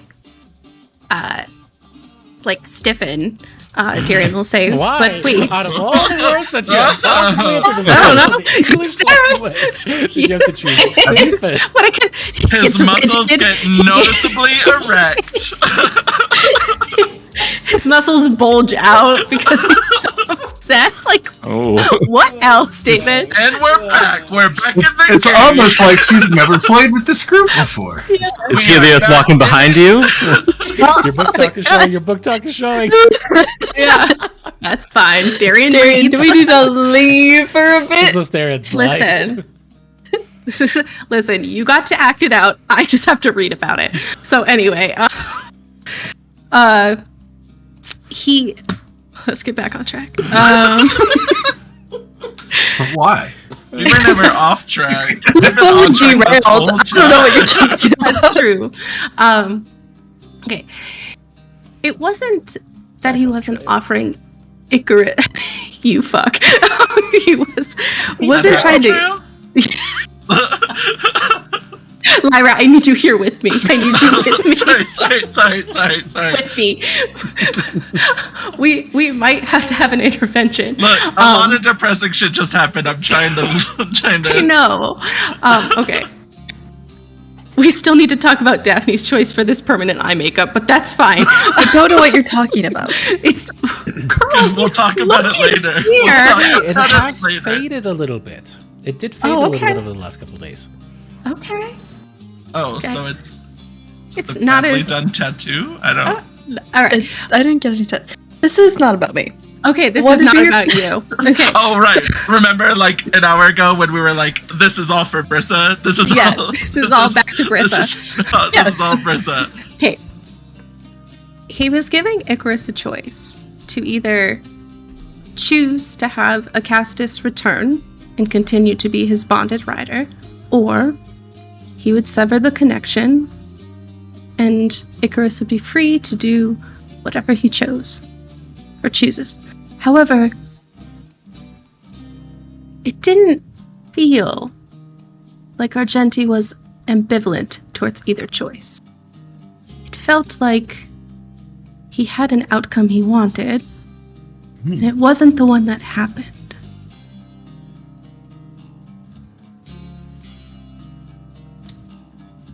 That is interesting. Probably shouldn't tell Brissa. Yeah, I was thinking the same thing. No, this is No telling Brissa. this is secret. So, Keeping secrets. so now we're team secret. Well, I mean, do you want Brissa to kill Argenti?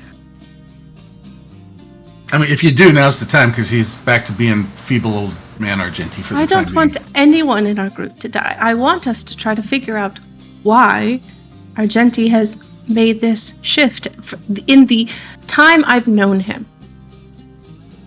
This is not who I thought he was, but something has happened. Whether it's happened when we were at the tower or when I know he turned into a dragon, Lyra. Yeah, and maybe that, like, jacked with his brain somehow. Hey, so there's this thing, this funny, silly little thing called trauma.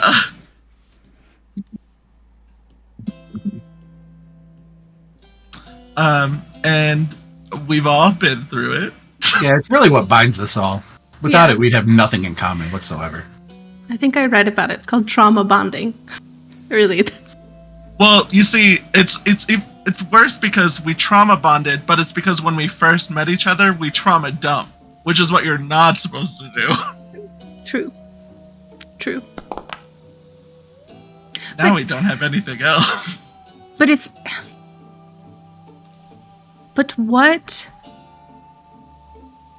what happened that made him hate Acastus so, or hate people so? Okay, so to be fair,